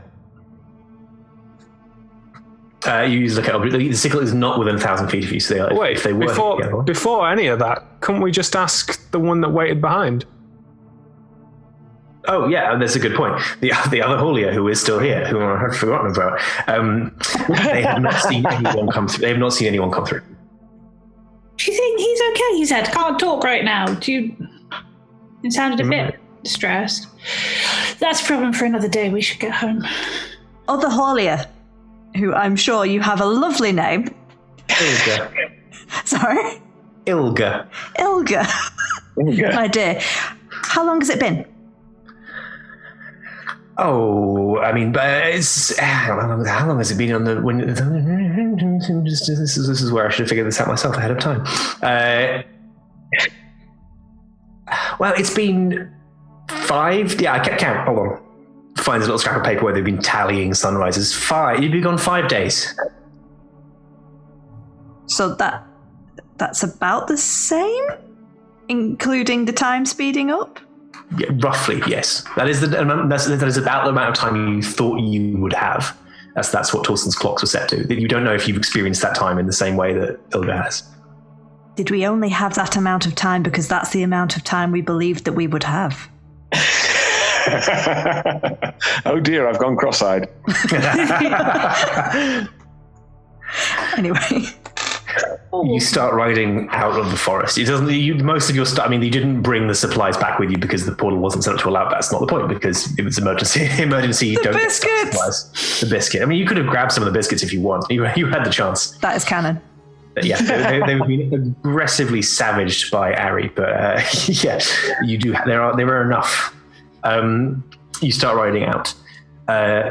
As you're heading out of the forest, Torsten. I've been thinking about it. I'm aware of the irony of me asking this question, but is there something in the history of the artifact? If it is just this device, why did the Fae want it so much? Why did the Archfey? I mean, I can see Drusilda wanting to sort of preserve things, but it seems like an awful lot to.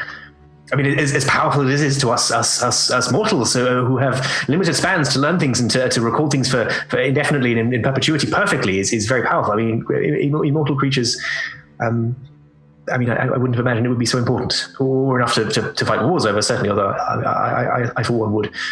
Perhaps there is somebody in there that they lost. Oh yes. That's a good theory. I've not heard that before.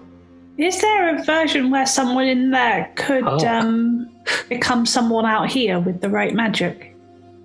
I mean, I don't. I haven't had time to examine it enough yet, but I could guess yes, but also possibly not. It would seem unthinkably difficult, but then again, if you're dealing with a powerful enough being, then perhaps. Is the constant sentient? I mean, you said it talked to you. Oh, no. I mean, more of a sort of, in the way the index of a book talks to you, that it's sort of an awareness of the contents, something that is felt but not spoken. Again, I'm just going to insight check Torsten, just due to the fact of not doing it. Because everyone else is insight checking you. Yeah. No, it was genuinely because the answer for the last one was, it could be, or it might not be. And that's only a little bit better with a 16. Okay, 16. You think Torsten's being on the straight level? Like he's being honest about what he's describing, unless it is hidden from his own mind. Then he's correct. Well, he's correct as he believes himself to be. With having it on my person for so long, have I attuned to it? No, you have to actively attune to something. You can do so as part of a short rest, or if it takes an hour, basically. You have to sit, or you have to have the object and sort of focus on it for an hour. You can potentially do it while traveling if you're willing to sort of let other people sort of... No, I think I'll give it back to Torsten, though. Oh, marvelous. He sort of seems to be trying to figure out the logistics of using it while on a horse. But oh no, I mean, he sort of, can we, he's sort of like, can we stop? We got can we carriage? Not? I thought we only had 2 horses and a carriage. You do have a cart, that's true, actually. But it's not it doesn't really design for sort of movement in space like that. But to use it, we'd have to stop, and that means we'd miss the... fine. Just holds it. All right, if you're not going to use it, we're going to put it back in the backpack. We're not going to... We're not going to... I want to use it, but I don't want to hold up you seeing your family and all the rest. It's... well... There'll be plenty of time to, I'm sure, keep a cable. Let me, yes. Yep. If you wanted, I just like sending people messages. It's getting quite addictive. I could message Crowface and tell them that it's a terrible tragedy. I could message them in deep distress, ask you if they're still there and if they could take you home through the portal because you got stranded on the demiplane and you're stuck there forever and it's going to be a disaster. I don't want to talk to them ever. No, you don't have to. No, I'm with Orca. Okay. I just thought it might put them off your scent a bit, or they might go, haha, being trapped on a dim plane for all eternity is punishment, the best punishment for Barda. No, I think as well-meaning as you're being, he's very smart. I'm very smart too. Yeah. But he's scary. Yeah, I know. Okay. Cool. You're riding out of the forest, heading. You're within about a day's travel of Elturel. You got a long journey ahead of you. I assume you're moving at as fast a clip as you can. You've been this way once, and when you've been somewhere once and you've got a ranger with you, that usually makes for some quite good time. Quite good time in the sort of forward movement sense, rather than just having a good time, but also. Maybe. Yeah. Any brooding, so no.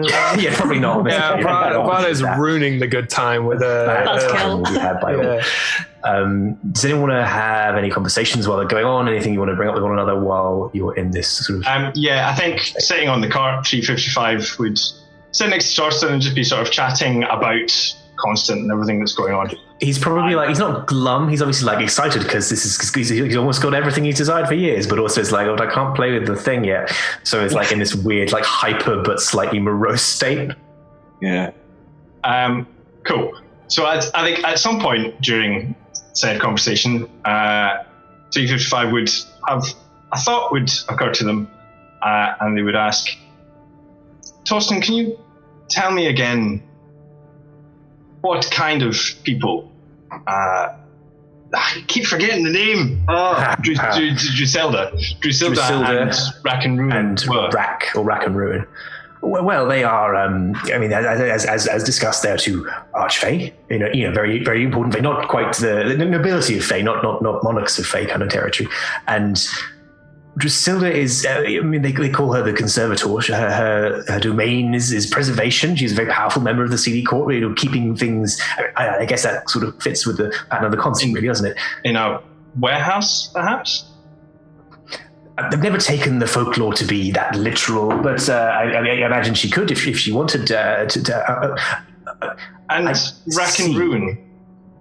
Oh, decay, decay, not death, you understand, but sort of the destruction and inevitable entropy of all things. But why the name Rack and Ruin? That is his name. It's what he's known as in the myths. To me, it implies two sides to a person. Maybe one more official side and another more hands-on, creating things. Fairy folklore is full of dualities and multifacets and the multifariousness of being. So it's not impossible that there are multiple sort of presentations of an identity or a being. I just can't help the similarities between Cade and Nilo and Drusilda and Rack and Ruin are something that has occurred to me before, but I think was a thought I did not wish to explore. You think they serve them? Or perhaps more than that. Barda's going to pull over the cart. No.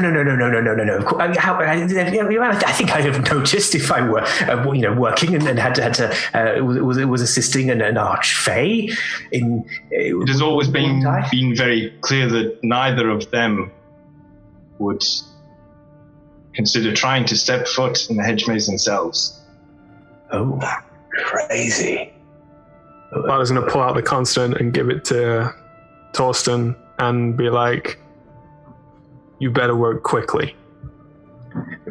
Quickly to do what? I mean, what do we want to know? I mean, I guess I could ask someone, but what problem do you want me to solve? We need to find someone in there that can tell us why the constant has to be kept away from the Archfey. Okay, I can. Do you think the Constant saw their banishment trail? Because that might show us where they went and why. Oh, it's possible. I imagine I can. I need time. It's not as much as I use the metaphor of an index. It's more about finding the people, the beings in here that can be questioned. But I think can you spare me an hour and I can see what I can dredge up. I'm going to suggest something a little crazy.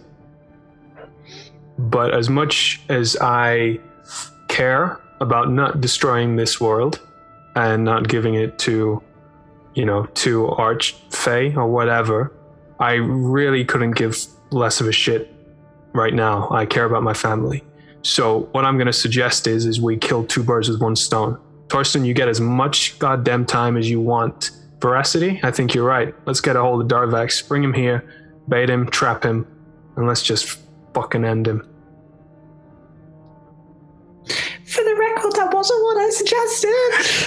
That wasn't where I thought you were going with that either. I thought you were going to say that you were going to go off and check your family, and we could stay here and look after Torsten in the meantime. I thought so too, but I can also message your family and just. No, they're not the problem right now. The problem I have is that Darvax is Loot. If we can draw Darvax here, we can face him together. Okay. And we have the element of surprise. He will be rushing. He thinks he's lost, and, well, his master clearly puts a lot of pressure on him. So, let's use that to our advantage. Okay. So, Torsten takes the Constant and hides really, really, really well. Then, all the rest of you hide. I can message Darvax, telling them that Barda lied. It was a trick. Why do people turn on their friends? I need money to stop being an indentured servant, and Cade changed their mind and wasn't going to let me go, so I stole the Constant and want to trade for lots of money. Veracity. Let's keep it simple, okay? Tell him I want to meet him. Just us. That's not a trap. That's not an ambush. That's telling them exactly what they're walking into. Veracity, it's not just going to be me and him. But he'll already know that because I'm messaging. Well, maybe he'll trust me. We'll see. I've never lied to him, so if you say this is a message from me, you did lie we lied as a unit by saying the Constant was destroyed. We've lost any trust you might have built up by pretending to destroy the Constant. That wasn't Barda, that was Viorica. No, but Barda didn't leap out. He doesn't know that was a lie. He will when I message him saying, we've got the Constant, we want to talk. But Barda didn't know Viorica did that. Yeah, we're going to keep things fair, simple. Just tell him that I didn't know what happened, and that if he wants to talk, we can talk. Because it's been a long time and I think we need to. I don't want to send that message. I think that's opening some really powerful people to come and kill us with no high ground, with no advantage. He showed no wanting to talk. He stood and laughed and then started killing us. We're gonna tell him I shot the first arrow, okay? And we're gonna ambush them. We're gonna tell him where we're gonna meet. We're gonna figure it out. We're gonna make sure everybody's hidden, and we're gonna wait. And he'll be there pretty quickly as well. So we need to get there before him, then tell him where we are. Because he can be there in a snap of his fingers. You told me he was really, really clever. If I message going, this isn't a trap, we just want to talk, everything's fine, we're telling the truth now, come to this secluded place where we definitely haven't set an ambush.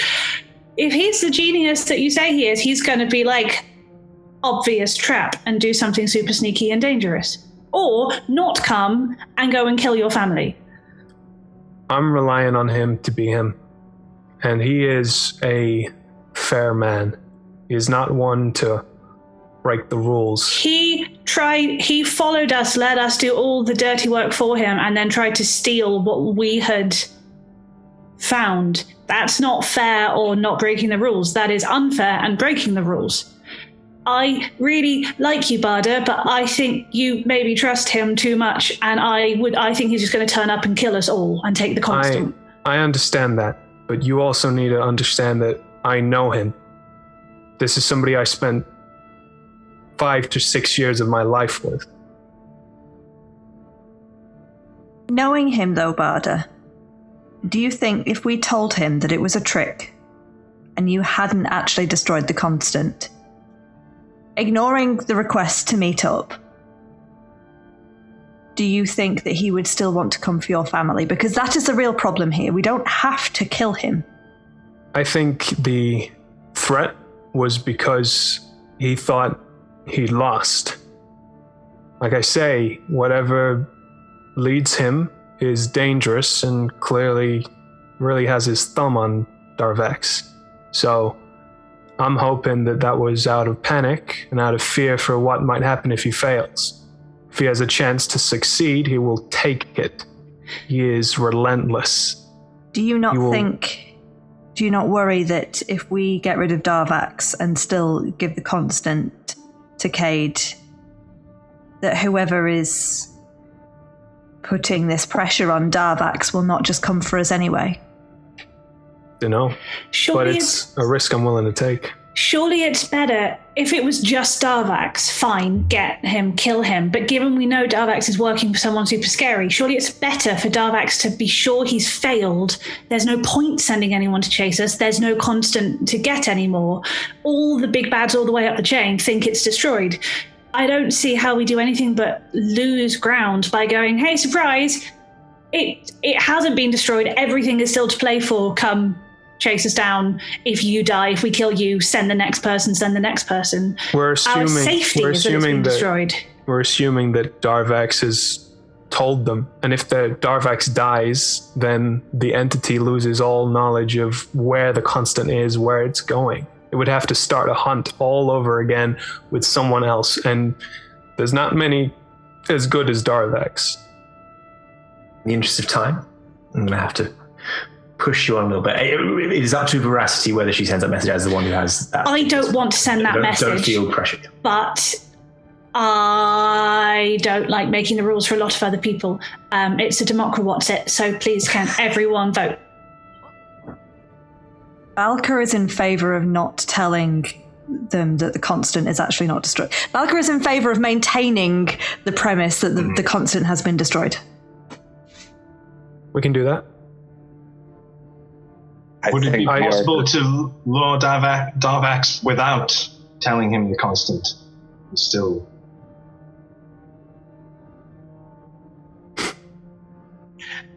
I wish to maintain the chance. I wish to maintain the illusion that that it's been destroyed. So either we don't send the message, or the only other attraction is Barda. We could have all got sick of her and turned on her and left her in a field waiting for Darvax to come and be cross with her. Otherwise, I don't think there's anything he'd show up for, right? I think just telling him where I am will be enough. Like, we don't need to put a pretense in that you all hate me or something. Definitely hating you if we're telling your arch nemesis where you are. Not if I want him to know. Okay, so you want to talk. It's definitely not a trap. You're very sorry for destroying the constant. Please come meet us in this untrapped field where there's not. Nah, fuck all that. Just tell him where I am. Say, it's Barda. This is where I am at. Tell him that I told you to tell him where Barda is, because I want to protect Titus and Max. Oh, good. Very good. Are we happy that here is where we want to be?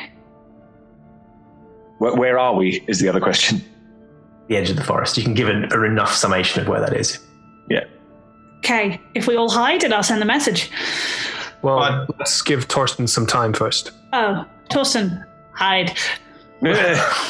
We'll skip ahead to the part where you send that message just because we're wrapping up. I blow a 4th flipping level spell, and That hurts.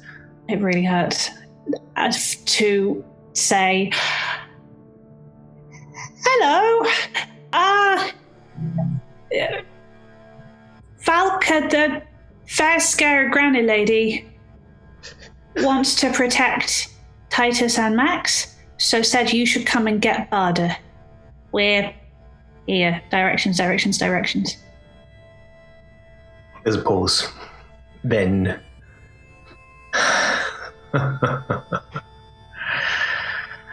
I played the hand I had as best I could. I'll survive. I always do, but this match is over for me. Tell her